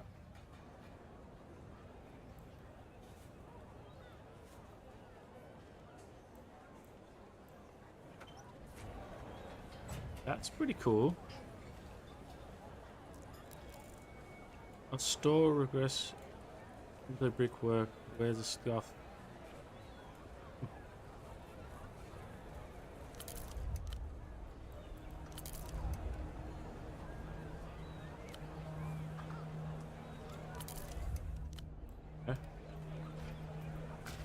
Excuse me. Can you take a look at this? The young woman turns from a store of party wigs and beaded necklaces to thrust a photograph under your nose. A hooded burrow. She the mouse within. Look at the photograph. The photograph shows a robust man well into his 60s. He is unremarkable save his eyes, which are magnified to comedic proportions by the thick lens spectacles in front of him. Have you seen him before? All men all look the same. Yeah? Have you? Who is he? Mi viejo. My dad. He's been missing a few days. Don't have a name. Right, I should have started with that, I guess. Probably. His name's Eno Krantz. Is his memory going? He's kind of forgetful sometimes. Not a lot, but I'm just worried. I told him watching too much TV was making him crazy. She raises her hand to bite her nails. A new habit. They're bleeding. If he can't make it crazy. After Dad retired, his friend Gilmar turned him onto this show, the reality situation. They were obsessed, had them convinced they were truth detectives. Oh my god. Which apparently means someone who goes around looking for evidence of invisible aircraft carriers and iodine-deficient children. Right. Dad and Gilmar were always following up on leads and calling into the show. Felt like Bagman was encouraging them, you know? Who in their right mind would not follow up on an invisible aircraft carrier? Yeah, exactly. Who knows, maybe they were onto something. Oh, so you're like into that too? Maybe you'll get this then. My dad developed this insane theory about the payphone to the western exit of the bazaar. Alright, it's probably not the most insane thing. Dad thought certain words said into the right phone gets your attention from the wrong people. He was convinced Enter was behind it all. Enter. Enter, aka l'Empire Sans Territoire, aka the Bank. Equal parts Global Development Fund and Spy Service. Linchpin of the developed world. Dad and his friend Gilmar were big into conspiracies. They were obsessed with the reality situation. They really bought all that stuff. How did you think it was Mento making people vanish? Bagman did an episode on them, and so Gilmar started following random people, thinking they were from the bank. Not long after, he roped my dad into it. And what is Enter type according to that? Guys in expensive business suits, usually. Foreign accents, verbally abusive, and tight with their money. Except when it comes to treating a client. Did they say they were up to? Normal rich guy stuff. Hitting up the bars and shouting abuse at the local drunks. And then they disappeared into penthouses where they couldn't be followed. Sounds like a good point to call. It's Yeah, that's what mi viejo thought. He went home, but Gilmar stayed out. And then he called my dad around 2 in the morning. He'd overheard something and was explaining it when the call just cut off. My dad went by his house the next day, but Gilmar wasn't there. Not long after your dad was gone too. Yeah. He looked for Gilmar for 2 weeks. Reported him missing to the GMs. Nothing. Why would Emter care about a couple of impressionable old men? Are you saying Emter got Gilmar and then they got your dad?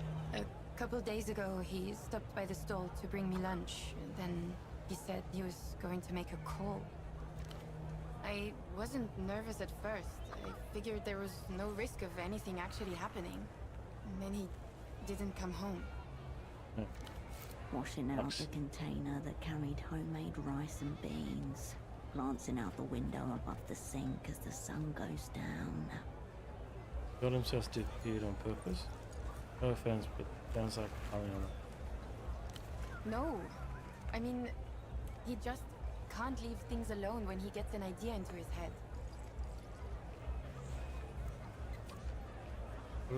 What are your words? What are the words he thought of? They seem pretty random. Cousins, moon, reunion. These words mean anything to you? On their own, sure.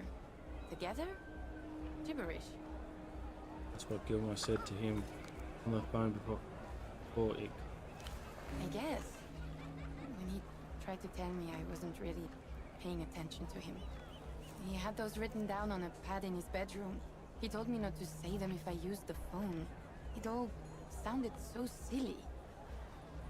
Alright, got a measure of that. Anyway, you want a wig? I hear they make you fun at parties. I'm looking for someone too, colleague. Have you met a guy who's really into socks recently? Oh yeah, he came by. Nice man. Talked a lot about socks. Tell me about him. He was, normal. Pretty forgettable, if I'm honest. Ow. I told him, unless your socks are mismatched and neon colored, I'm not much use to you. He knows where he went. What happened to him? Where's his... Not really. Wandered off into the bazaar. What do you mean, something's happened? Did he use the phone? Don't think so. Know where he is. Not what I want. What happened? At least you have that.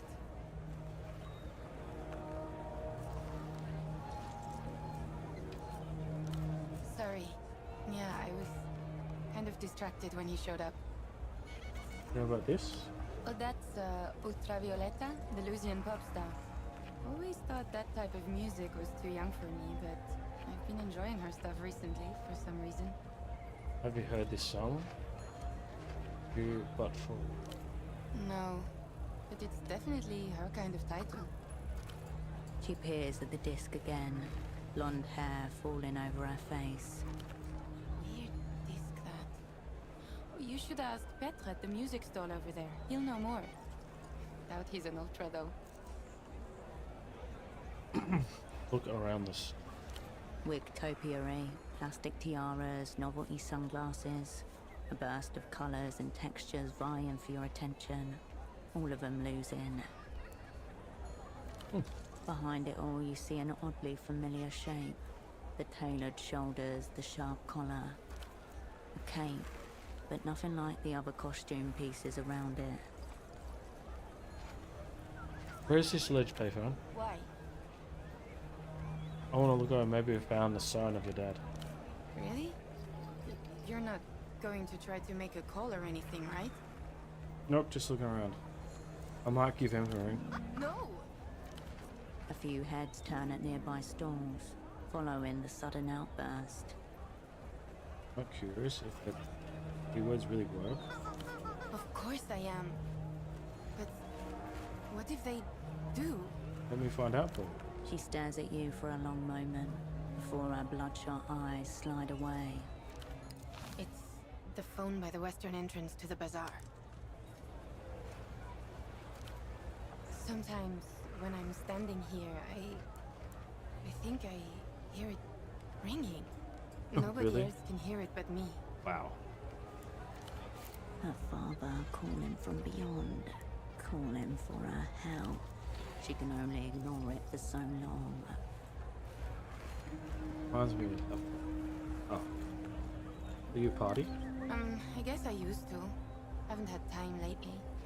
But I usually know when something's going on, even if I'm not gonna be there. Anything cool going on right now? During the daytime? No, not usually. People have to work. What have you seen around here? Dead. Still a few maggots writhing around in the corpse, maybe, but looking at them just makes you sadder, you know? A stolen keyboard watches the underside of the thief's bed. Alone but not forgotten, it develops rust. 10 or 15 years ago, there were feedback parties in the backways. Anyone who played loud enough could jam. You'd hear the distortion 3 canals away. Yeah. Now, if anybody plays around here at all, it's just covers of Lusian stuff. Lusian stuff. Luluz is a techno-fascist state. Are they jackbooting on music now? Yeah, alright. What kind of costume is it? It's a Carabinero outfit. Carabineros are Portofiero's sanctioned police investigators. They report directly to the Prefectura and deal in actual crime. Murder, grand larceny, rape. Is it genuine? That'd be illegal. Illegal would Second-hand surplus warehouse in Lower Viudas was closing down a while back. Big clearance sale. Are the Carabineros looking for your dad? No, I told Officer Morito. He said it was above his pay grade. He kicked it up, and they kicked it right back down. Look way better than that. Yeah, it's for sale. You had the whole outfit? The whole set's back here. Just let me know if you're interested. Yeah, they're right there. Take a look. I didn't buy it.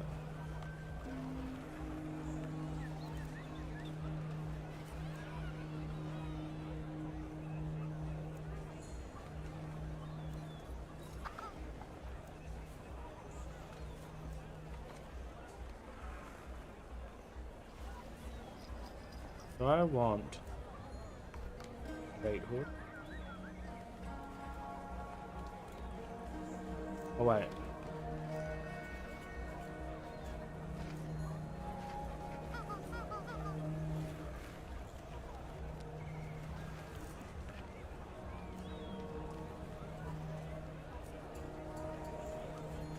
I better keep my money just for now. Anything else? Thanks for stopping by. Well, that was cool. I enjoyed that.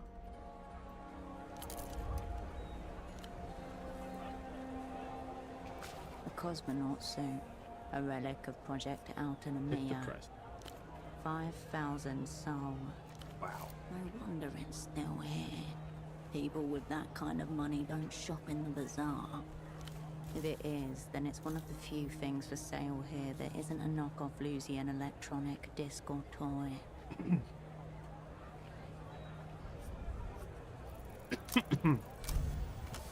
Yay! A classroom with a buffed blue floor and white fiberboard tiling. The teacher rolls a square little television in on a cart. The girls in their final year of gymnasium gather round.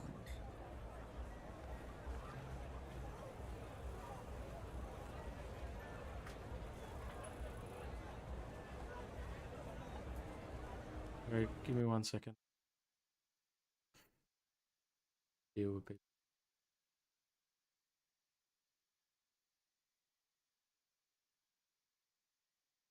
Later.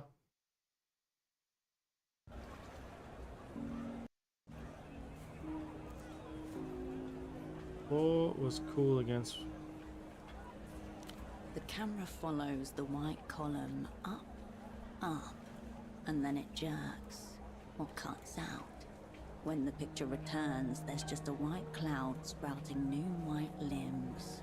The rocket nowhere to be seen.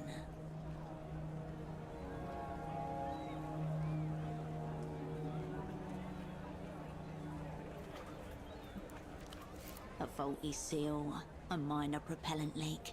Next thing you know, 4 cosmonauts are splattered across the face of God. Rocket exploded, I remember. The end of Project Autonomia, engulfing with it Portafero's dreams of stars. Watched it live on TV. You and millions of school children the world over. And after. Expensive, fruitless. The failure of Project Autonomia promptly tanks the Portaferan economy. Supreme Leader Nestor flees into his third exile not long after. As for the bazaar, it's saturated with surplus equipment, memorabilia and replicas. This suit is most likely the latter. People don't like being reminded of expensive fiery death. You once heard that the pressure in space can turn your whole body inside out. That might be submarines. Your focus widens back to the bazaar. That was fun.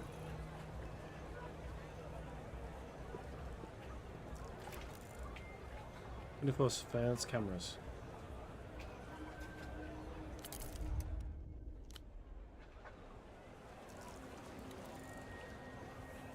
And the saggy clipboard bright oil caches you up. Oh.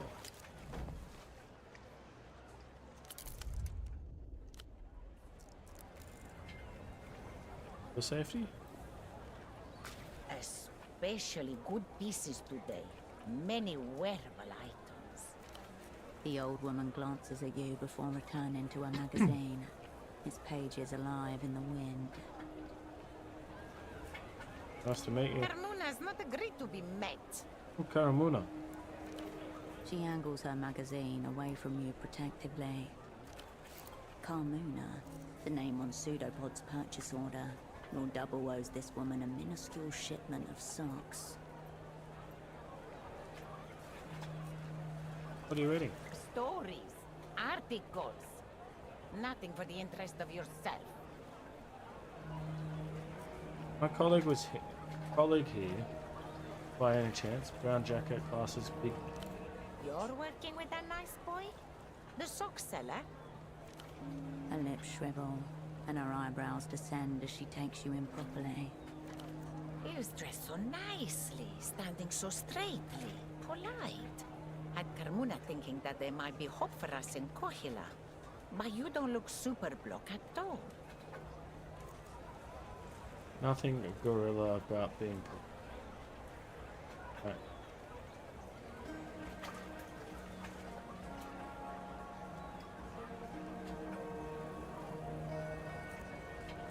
What trouble?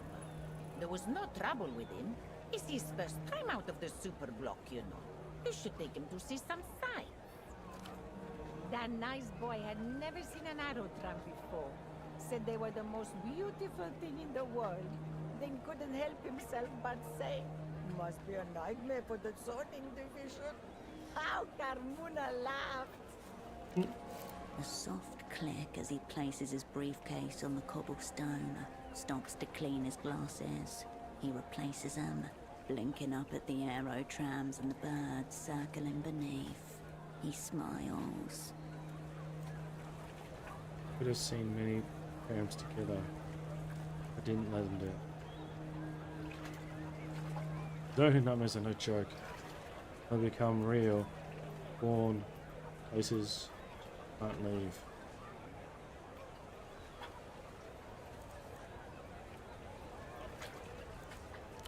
That's almost true, Menina. The phenomenon has nothing to do with zoning. People trap themselves. She focuses her attention back towards her magazine, careful not to let you see inside. Carmuna would help, but it's a busy day. Other matters to tend to. What are you hiding? Quiet, Menina. Does Carmuna blurt your business? Who are you, anyway? She ruffles the magazine angrily. then looks up at something behind you. No! Are you crazy? He will see! Now Carmona said too much. We are dealing with an Ariel creep. He's watching the all bazaar. Carmona has a mirror here to watch him in turn. The woman angles her magazine towards the unfinished pylon Who's towering there? at the Wow. edge of the market.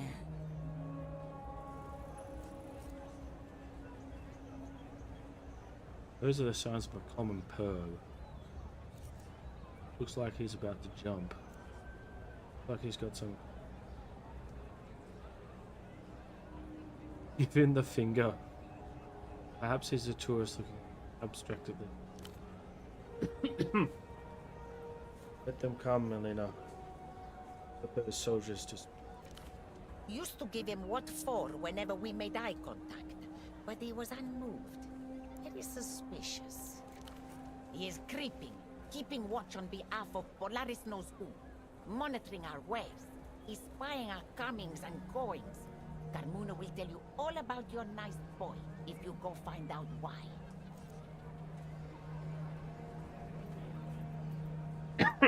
Sounds like him. I'll go find out what he's up to. Be careful, Menina.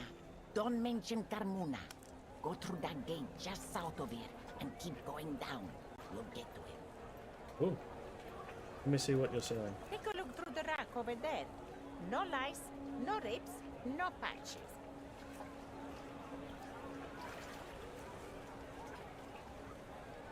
She looks sideways at the disc, shakes her head. It's a disc. Ask the stall owner with the disc, not the stall owner with the clothes. Yes? Carmona sees this magazine. I have a question. No time for chitter-chat, Menina. She focuses on the mirror in her magazine, unperturbable. Bazaar's closing soon, Menina. Don't forget to check the racks.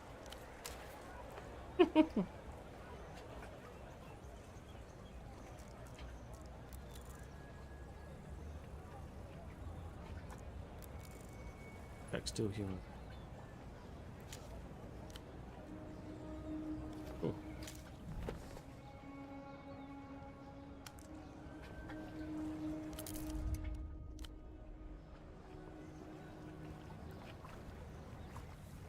The gate is bound to the pole by a thin steel chain. The gap between leaves little room for passage. Only ghosts can pass freely between such crevices. Open the gate. You push the gate. The metal creaks, but it doesn't move. It's held fast by a rusty chain. This isn't the only way through.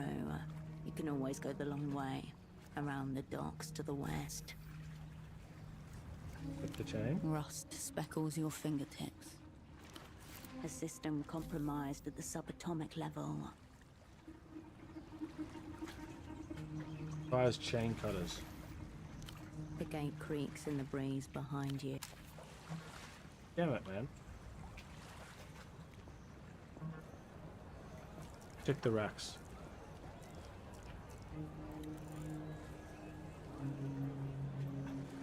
You approach Carmona's rack of clothing, protected from the elements by a clear plastic sheet. Note, the rack sways with misspelled logos and forgotten styles. Cowboy boots, leather trousers, a long black skirt. Hangers scrape against metal as you thumb through the racks. Foreign material shifts under your fingers, cool and unfamiliar. Records.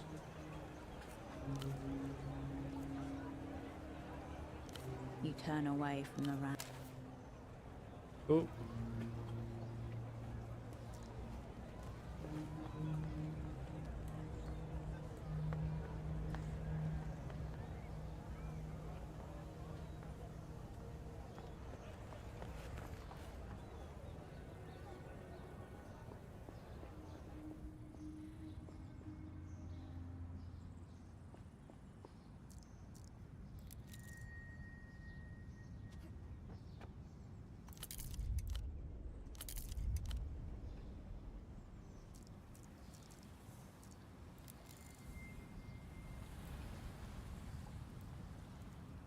Spies pie bar.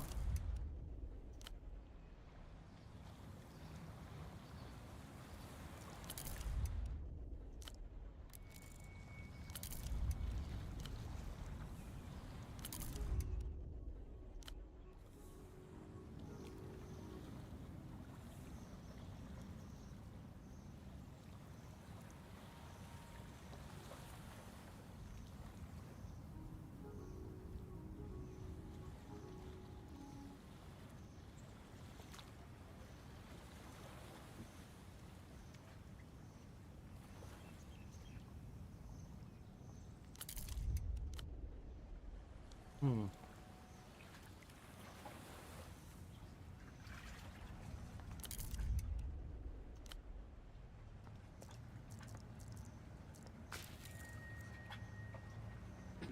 A lot of hogs the edge of the canal. Rust eating it. Darkened patches show where the water level has risen. Water's reddish tinge and oily distortions across this make it hard to see far. Canal passes right under the building. Glance at the device on it. An old water lock used to grant passage with boats and barges passing through. Water lock. Looking at the device, you don't see a panel or switch. That would suggest a control room nearby. Like the one over there, to the east. There's a small room to the east. Building above the link.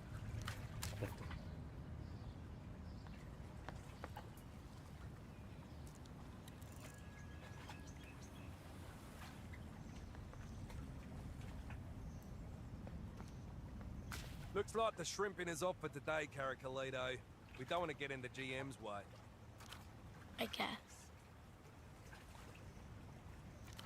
The man and the young girl grimace at a barge that appears to be jammed between the canal walls. We came here to do some shrimping, but that doesn't seem possible right now. What's flashing there? Not sure. It seems to be stuck in the water lock. Maybe it's broken again. It happens from time to time as it's so old. Yeah, so should we.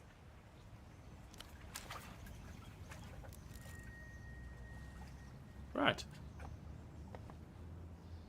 A way through there.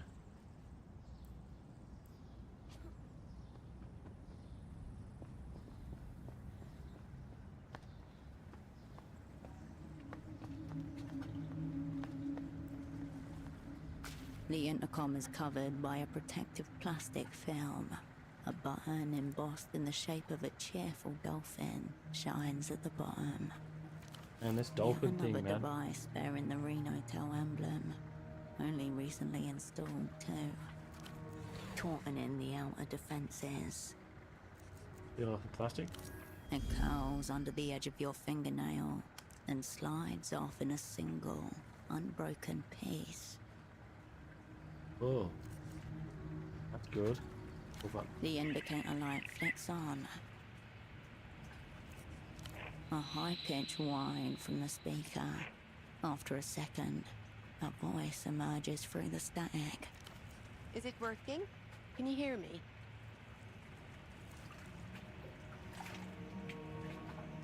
Sorry, I can't just open the door. That's the point of this thing. I have to know why you're here.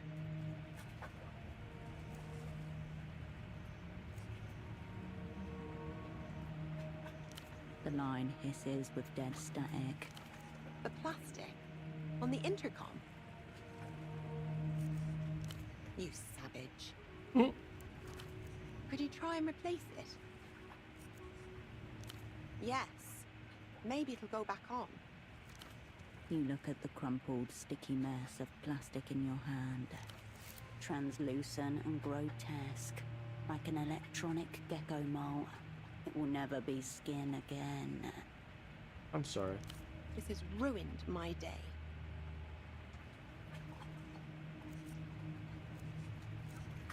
Yes, actually. We aren't exactly open to the public, so this is just a light security measure. Sorry, I'm still getting used to it. The intercom looks expensive. The interference suggests a building-wide system. Nothing light about the security. Désolé. If you don't know, you're probably not supposed to be here. Very vague. Almost secretive. I might be. I won't know for sure unless you tell me.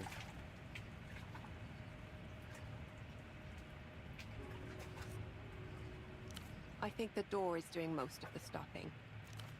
The dermis of static masks any yeah. change. This door opens for someone. That's why there's an intercom. We just need her to tell you who. Bonne journée.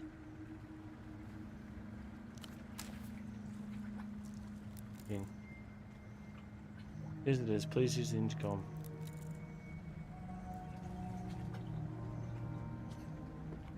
Oh. Okay.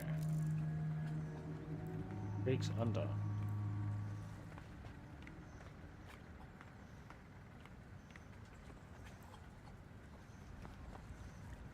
You shouldn't be here. The cadet puts it off and rubs his eyes. Straightens himself. What's going on around Bit here? of a hold up with a barge over there. He nearly got robbed by a gang, no less.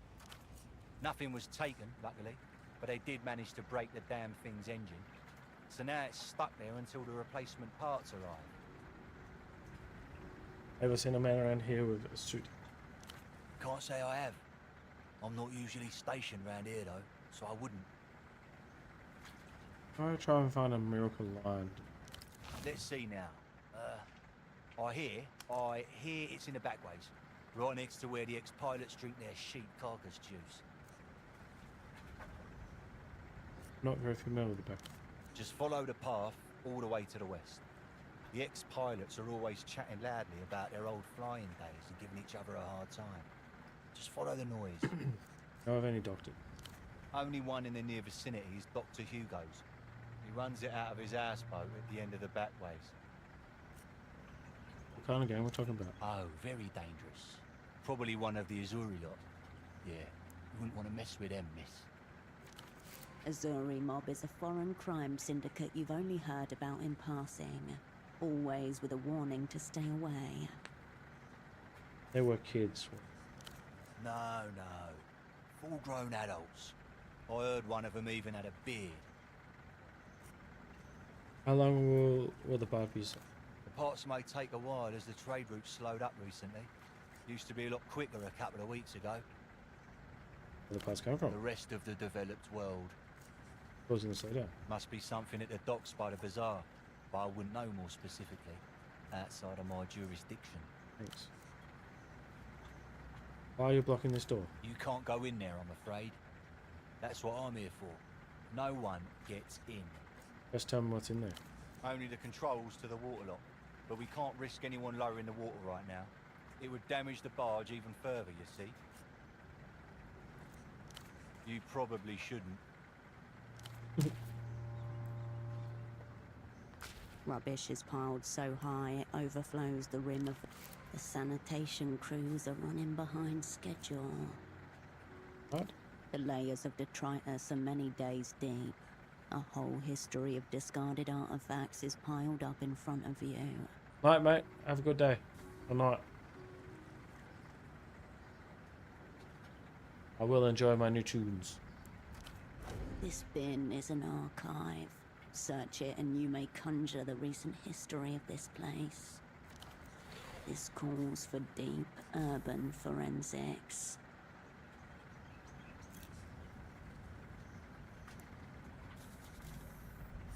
Come on. Hit the chair. Come on. Oh, damn it. You jump up to the rim and let your upper body descend into the rotting wastes. It's like you're entering the putrid lands of some dark fantasy. Fantasy? Like the pulpy dreck you used to read as a child, with titles like Ditch Wader, The Gore Chamber, and the Dreadlance Trilogy. Button, mate. Somewhere in your mind, an ancient motor grinds to life. Oh, your arm into the carcass. Corpses damp with blood line the dirt path you walk. Even the trees reaching out from the furrowed fields are dead and gnawed. Onward. The bodies multiply and get more decayed the further you go. Soon, you can no longer see the humanity that was once in them. Marching. You are now wading through a pungent mire of stringy sinew. Stomach acid and melted muscle drags at your legs until you Gross. can walk no more. But not all is lost. The journey has won you a treasure from deep inside the trash container. It's a huge amount of plastic cutlery and paper plates. Oh, great. The only places that would need such a high volume of cheap tableware are schools and prisons. It's unusual to find this part of... Most likely a faulty order that came in through the docks, disposed of nearby.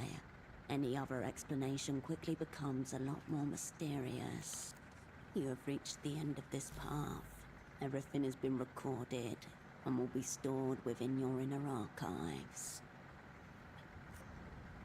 The rubbish container and all its spoils continue to rot through time.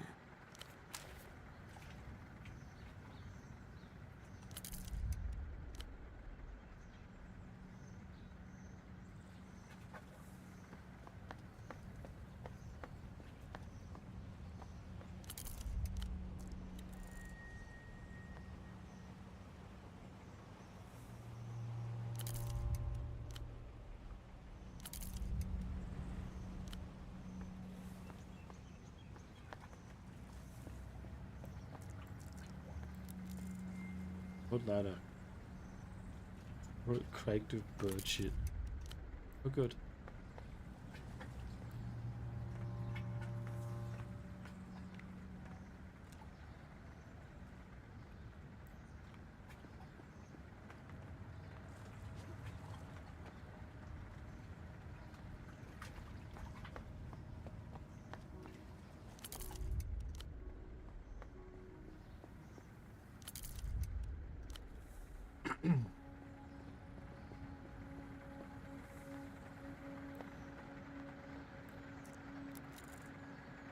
Parking lots.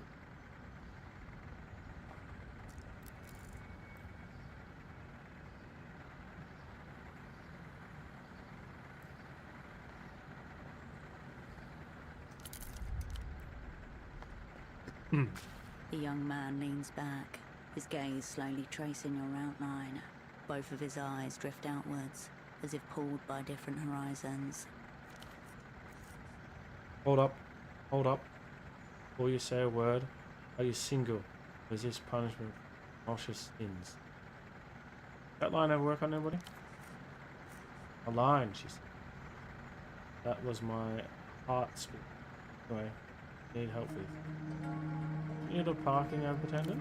Only if you got mo vision. People come to me for all sorts of services. Call it fate, call it timing. Me, I call it good business. Oh.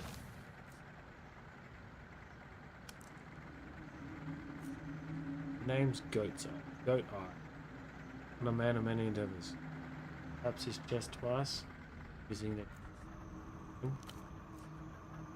one and only.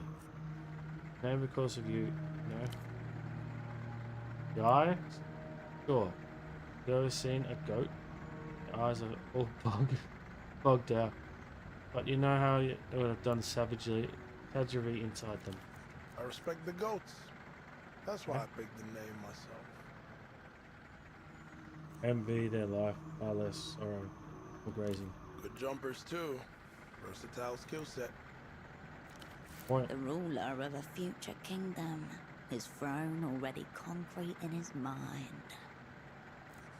Staring into his goody eye. He stares right back, blinking slow. A practiced calm. He knows how he looks and dares you to question the asymmetry. You from around here? Nah, I'm no Kizak boy. I come here to work, and I go home. That's about it. Why? Don't like they would. It's not meant for me, is it? Not these days. I remember being 12. Me and my friends coming here just to watch the pelota fights.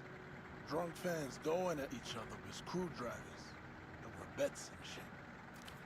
But hey, I like tourists with money.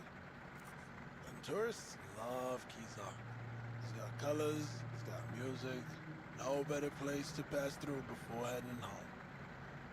Where's home then? Born and raised in Lower Viewless. An hour away by tram. But the line's old. My mother's a Rustam woman. Inland blood. Came to Portofino with her parents when she was 11. She raised me on hibiscus tea and stories about the commune. The dream of Rustam. For 80 years there were no kings or bosses, only rotating councils, grain cooperatives and radio poets. As the developed world spread, the dream cracked. Never been to Lower Venice. Like, It's quiet. If you're used to shouting, neighborhood's made up of 14 towers. Astor had it built in the 50s, for immigrants mostly. We got a barber, Timo, with the solid tattoos, old Khalchi selling candles out the windows, best bakeries in town. You should visit, bring your friends. awesome. And you'd never know it according to those travel pamphlets they hand out. They got all of you that's colored orange in there, like it's dangerous. Dangerous can be fun. Sure, but you won't find any of that unless you're looking for it. Neighborhood business is neighborhood business. Old people, they think Lower View that should clean up, look decent. We're not the ones scared of poverty. It's cooler than you. Take a break. I have a lot to offer. There's a guy I super block spoke to recently, suit plus. Forget about him. I can give you everything he can, and more. We're not together, meaning. Even better. We can just get a bow, you and me. Sail somewhere tropical. Get to know each other over cocktails and deep-fried tenderloin. I'm always serious with you. But okay, I can see that fire in your eyes. I haven't seen it. Promise. I'm service to you. Baby, not only am I a businessman, I am a purveyor of taste. I curate high-class aesthetics and deliver low-overhead miracles. Sometimes it's fashion, sometimes it's conversation pieces. And I got fresh weed, too. Where'd you get all this fascinating stuff? The universe provides. Theft, obviously. If you ever need to help yourself to the world's supplies, I have just the thing. Presented between his finger and thumb, a small but sturdy metal prong, a lockpick. Lockpick. What? 30? Are those sunglasses? Boards?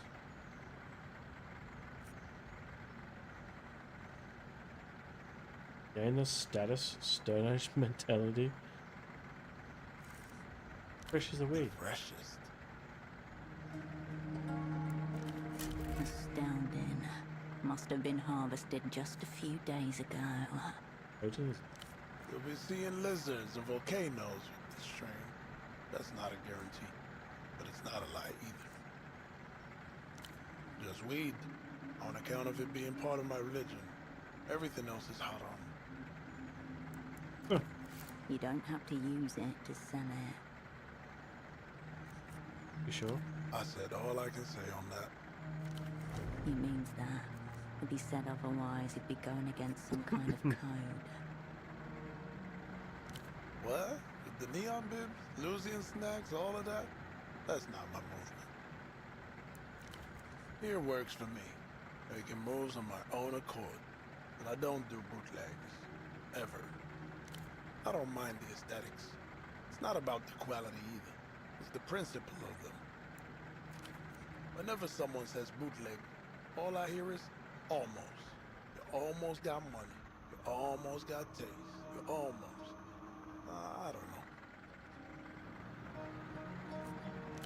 I don't know how to explain it. Shit is just hollow, you know? Mhm. And I don't mind anyone wearing this stuff. Maybe that's all they can afford, but you live long enough and close enough. Maybe you start to forget the real shit.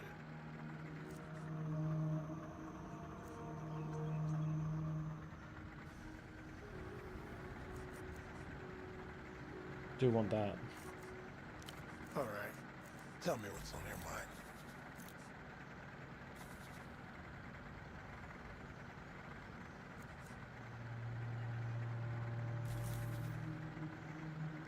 I'll be seeing you. Okay, that was very interesting.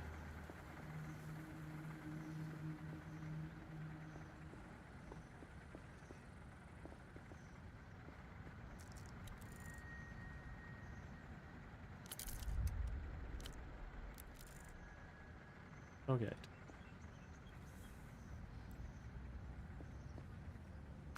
Finally, someone with courtesy. Do you know when the 9 is coming? A handsome man shifts in place, glancing over his shoulder towards the tram lines. Suitcases surround him. Ah, sorry to bother you, madame. I suppose not everyone is stranded here like myself. Why are you stranded? I'm waiting on the 9. I was told it was having some problems. But it's supposed to be in service any day now. How long have you been waiting? I was told it's supposed to be in service any day now. That was a week ago. Oh, damn. Enough time to grow accustomed to new surroundings and start noticing things. Week is a long time. We're waiting for a tram. I agree. But what am I to do? It seems to be the only way out of this city. Maybe I could ask around. I would appreciate it. See my colleague? I did see a man like that some days ago, I think. Near the bazaar, in fact. Anybody? No, he was alone. Why do you ask? He was supposed to meet me here. Didn't show. Found him when I was coming. Oh, I'm sorry to hear that. I'll keep an eye out. Thank you. I'll be here in the meantime. Waiting.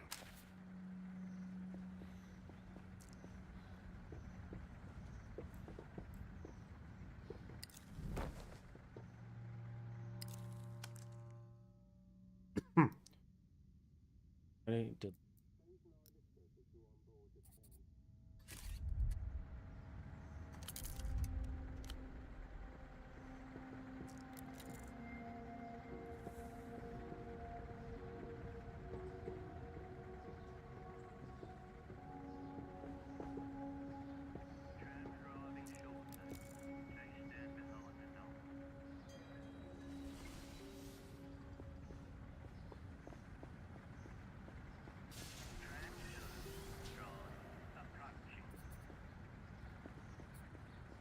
Oh.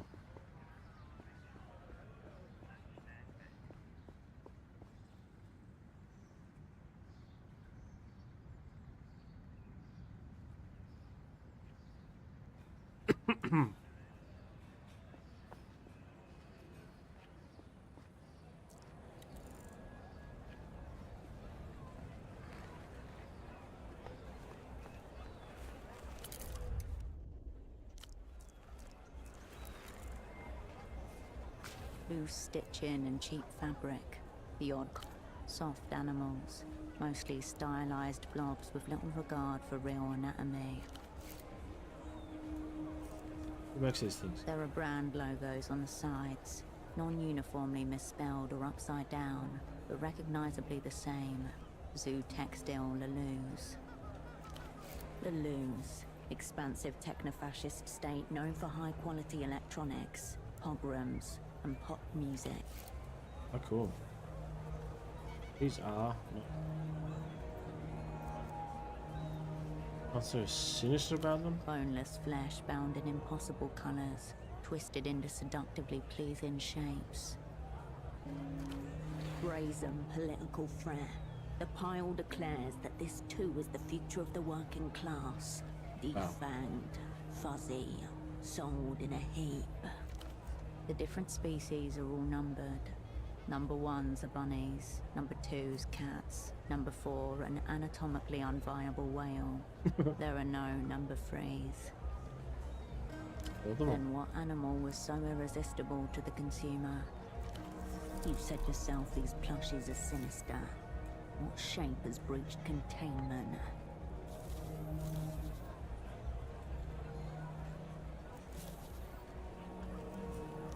He turned back to the...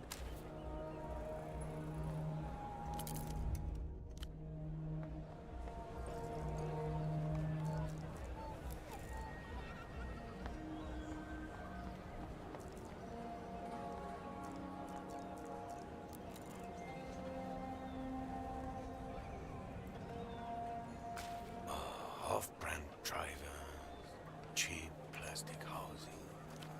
The man gazes down at a crate of cartridge discs, eyes narrowed, lips drawn. Mass-produced excrement. These animals pleasure themselves in it. Who's pleasuring themselves? Collectors, art students, tourists, tote bag owners, the whole dim herd. You see this? Each one guaranteed for 10,000 replays. Obscene. No one will ever get it the way he does.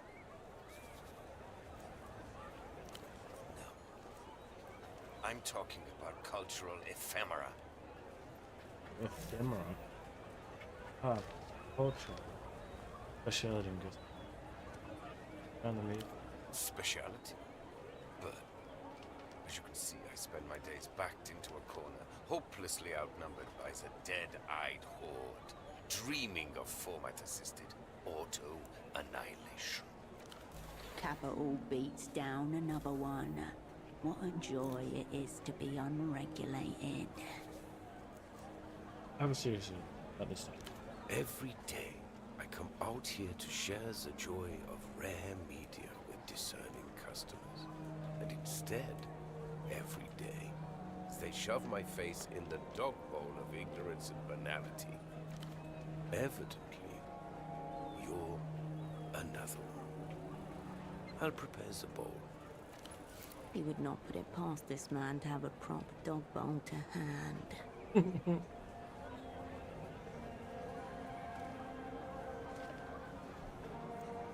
Please do, I'll prime my shoving hand. Very funny. Mime an up and down shoving motion. Ah, the same joke again. Twice as limp. Typical replayer symptom. No entries found under replayer. Filing under insults, incomprehensible. Go ahead. Browse away. My name's Petri. If you need anything, I'll be here.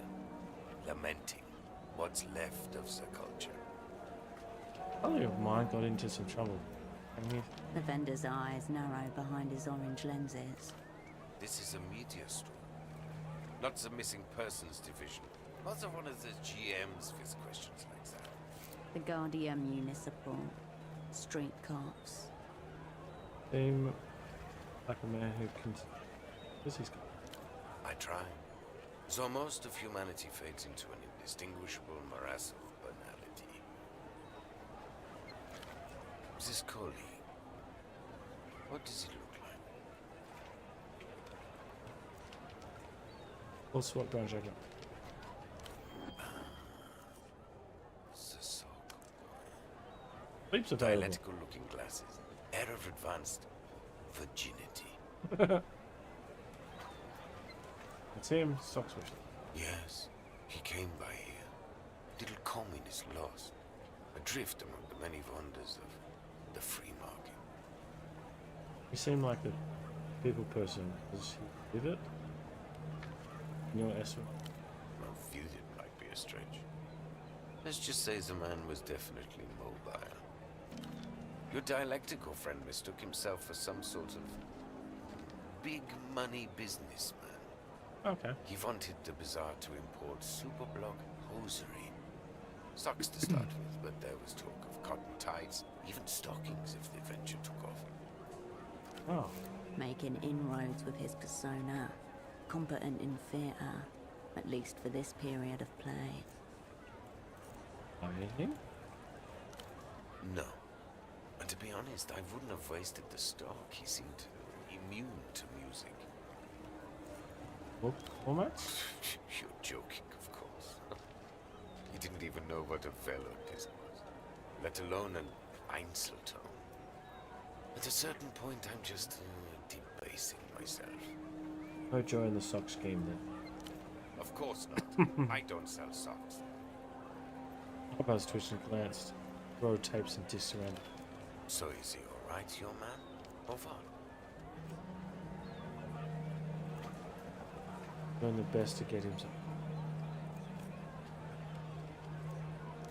Yes, yes. We are all so well intended. The vendor gauges you behind his coloured lenses, tongue skimming teeth. All across the city of Petra there is silence. People peer out fearfully from the slivers between curtains. I'll be blunt. Are you with the Weeping Eye? The techno-fascist secret police of Laloons, dark subconscious of the state, specializing in old-school, ugly methods. Such insult. The depressed reactionary has mistaken you for your direct opposite, your sworn enemy. Why would you think I'm with the Weeping Eye? Because they've been especially active here recently. Usually they just let things slide. All the Lucian merchandise, good for everyone. But these days, they're staring right at us. Unblinking. Apologies, it up. Presence here. Keep them. If things get too hot, I can always slit my wrists with a shard of velodisc before they take me down. Wow. My point is, your colleague was asking questions. Now, something's obviously happened, and here you are, also asking questions. Given the current climate, no one wants to answer these questions, least of all, me. What if my questions... Then I would attempt to educate, obviously. I'm not some kind of street hustler, friend. My merchandise is mega premium, the best this side of the big blockers. I'll tell you what I told your sock friend. Speak to the boatman down by the Fest docks. He's the one who knows the underground goings on around here. We're just the vendors. The cool one. In his baroque hierarchy of shame, being cool falls just under being a replayer, whatever that is. Excessive sunglasses. Relaxed aura, likely on a boat. No way of confusing him. Wonderful.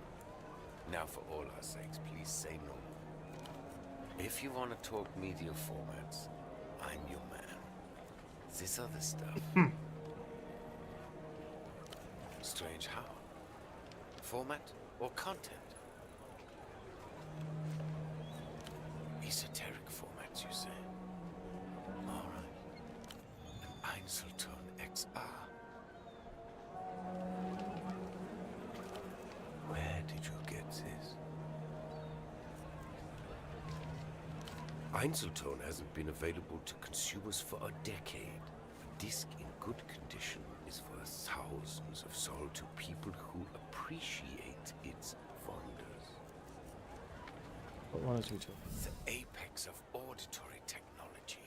A high-fidelity and dynamic sonic experience that self-effaces after a single play. Reproduction and erasure just millimeters away in space, milliseconds in time. Precision humans can only dream of. How does it erase itself? A magnet embedded in the disc erases its contents as it's being listened to. As in life, everything happens only once. Replayability is oblivion. The end.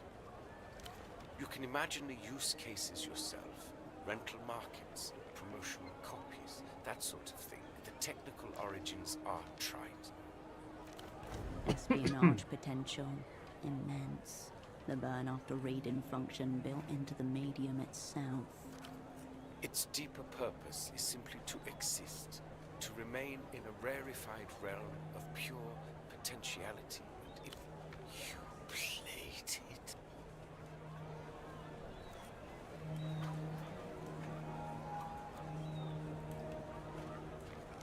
And what? You sought to defile a corpse a little more, just for fun?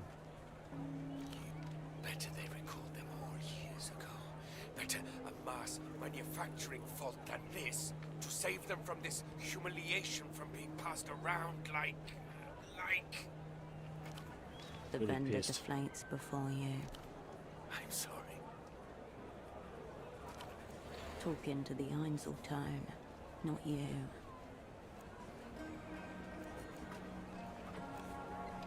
Any idea what? Ultraviolet is a pop singer. Degenerate Lucian Electrodross. There's a new fabricated star every day, it seems, but she's the top of today's pile. As for the title, probably the works of a brain-dead marketing committee. You but from a dream. The fact that it's committed to Einzeltone suggested some kind of promo copy. Some new advancement of degeneracy from across the Noscurendes. Do you think it's real?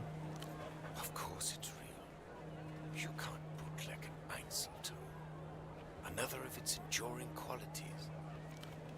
This ultraviolet has gone missing at the moment. Kidnapped by counter-fascist radicals, whatever that means. Lucian marketing plot, if you ask me. Could be the work of the militia Ruben Rouge, extreme communist fringe group. They've ransomed public figures before. More pop stars should be adopted. Cultural marketing party. A lot more of her. Some stalkers probably got her locked in a room somewhere. Don't try to brighten my day.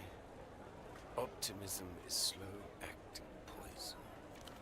The vendor looks at the red disc and runs. None of this is the Einzeltone's fault, of course. They can't control what gets seared upon them. Okay. Even though it was empty, I listened to it. Made me feel pretty weird. I assume fondling a human corpse would also make you feel pretty weird. You did a little of that too, but no need to mention. Oh, I mean, was it eerie? Can it be weaponized? Of course, just done it. By bringing me the discredited carcass. Good to know. Makes sense. Forbidden media. Desecration of a tomb. The broken seal. You seem to have misunderstood my soliloquy. It's done. No mass. The beauty and the tragedy of the format. I hope you dispose of it with dignity. I think a private ceremony would be most appropriate.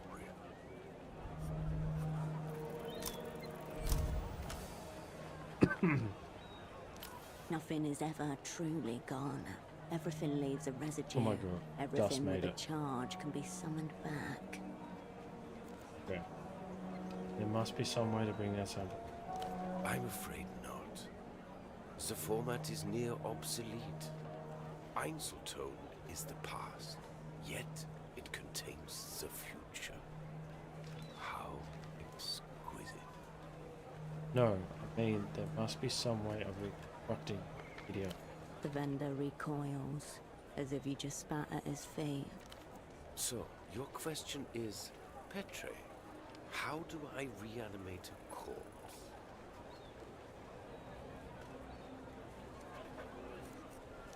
You should speak plainly then. I'll be honest.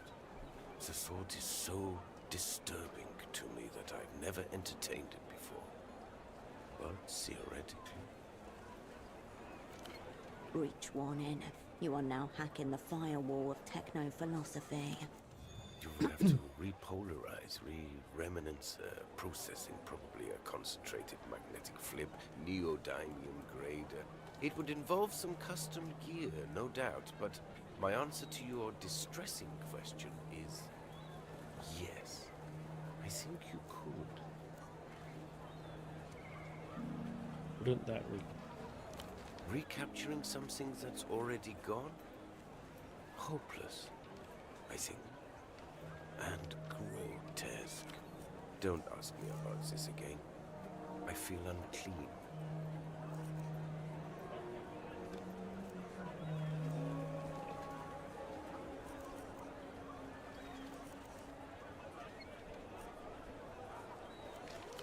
You'd like to hear more?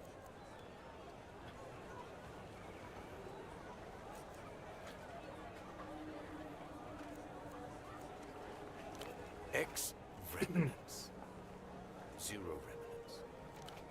Pretty esoteric term we've got here. Just roll with it. The aftermath of a magnetic charge once you take the field away. The Einzeltone magnets are so potent that the erasure is absolute. The X is meant to represent the negative, the complete absence of sound or vision. This was a very conceptual time for storage media, you understand? Quarter zero at the break of the 60s. A teenage boy sits on his bed and gazes at a full-page magazine ad for a brand new single-play format. The crimson of the disc spellbinds him. Excited thumbs leave sweat prints on the page. Below the spotlit red disc in bold-faced text, with Einzeltone XR, the first time is the only time. The boy's lips trace the words in awe. It was a very beautiful time, too.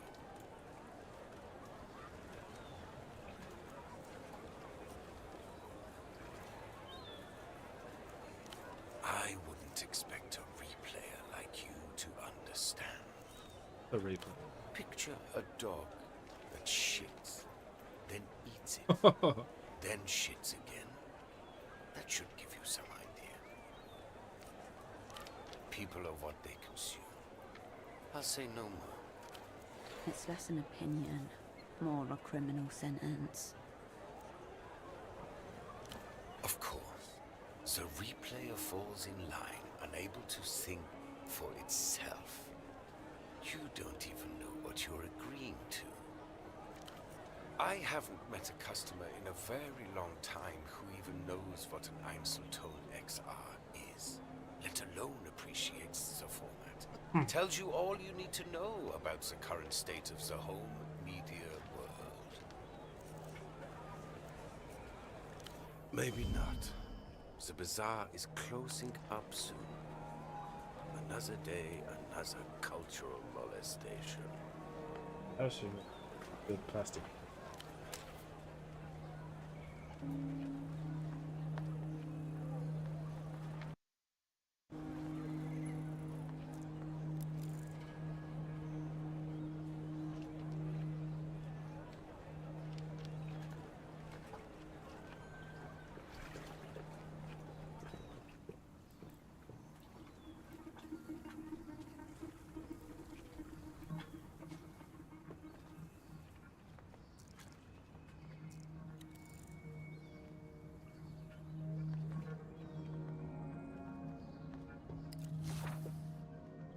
Docks.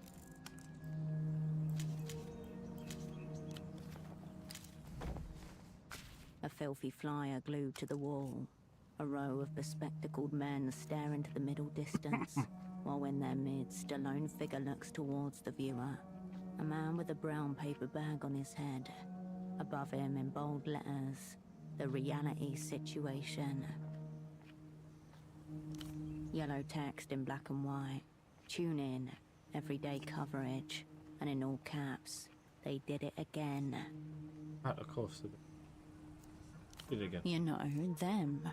The ones who shift the tectonic plates, fake the seasons, pollinate the sky when no one's looking. They released yet another decoy moon. right under your nose. Yes, a fourth moon. And raise more questions by what happened to the previous moons. Why'd the batteries leak towards the equator? Who gave birds the right to blink horizontally? Pride radiates from behind the bag. Bright yellow letters highlight a time slot. Every day from 13 to 22, channel 117. Pretty good passing already. His stare seems to say, so you think. He promises myriad truths. Great, terrible, the undoing of all you know. Hold on. You know what could use a little more reality? That big blank wall next to your bed. Yeah.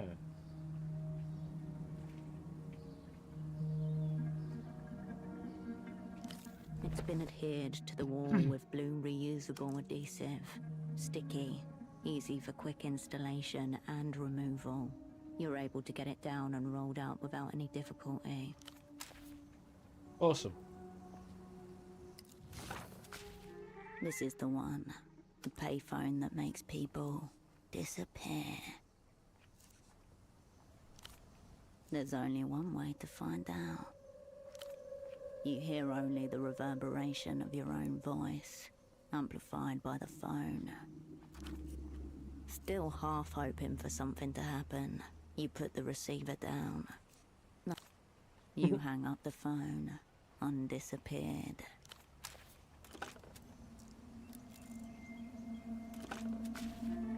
You step into the booth. You hang up the phone, undisappeared.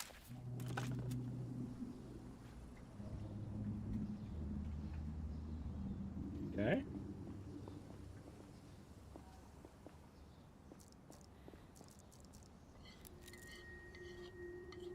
Everyone come. Balance.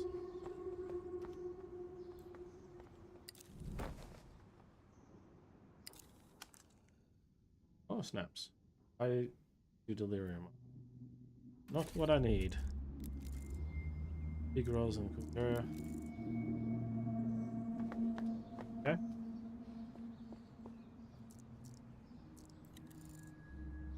Vintage.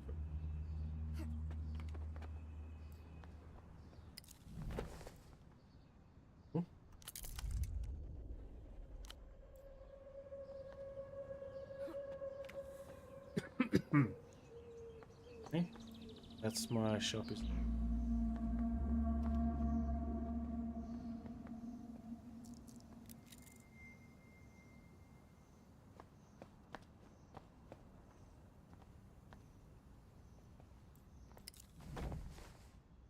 I just took twinkle lights. What?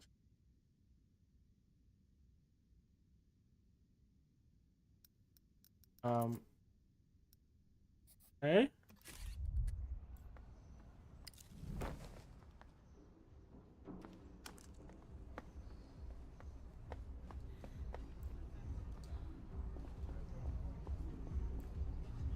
Wow.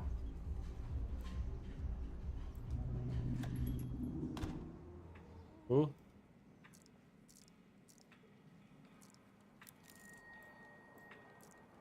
Box is taking all the place. Diagnosis. Homosexual.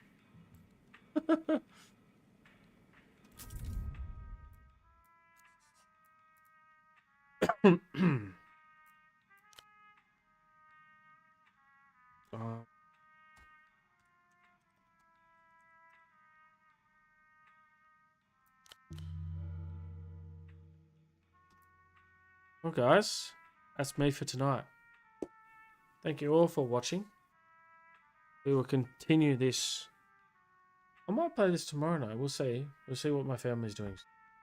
Thank you all for watching. Appreciate everyone who stopped by. Thanks, Farquad, for the banger tunes. And if everybody's interested, please go and check him out. Got some real good bangers on his streams these days. Apart from that, this is me ending. So everyone, I'll talk to you later. Have a good night. Laters, everyone.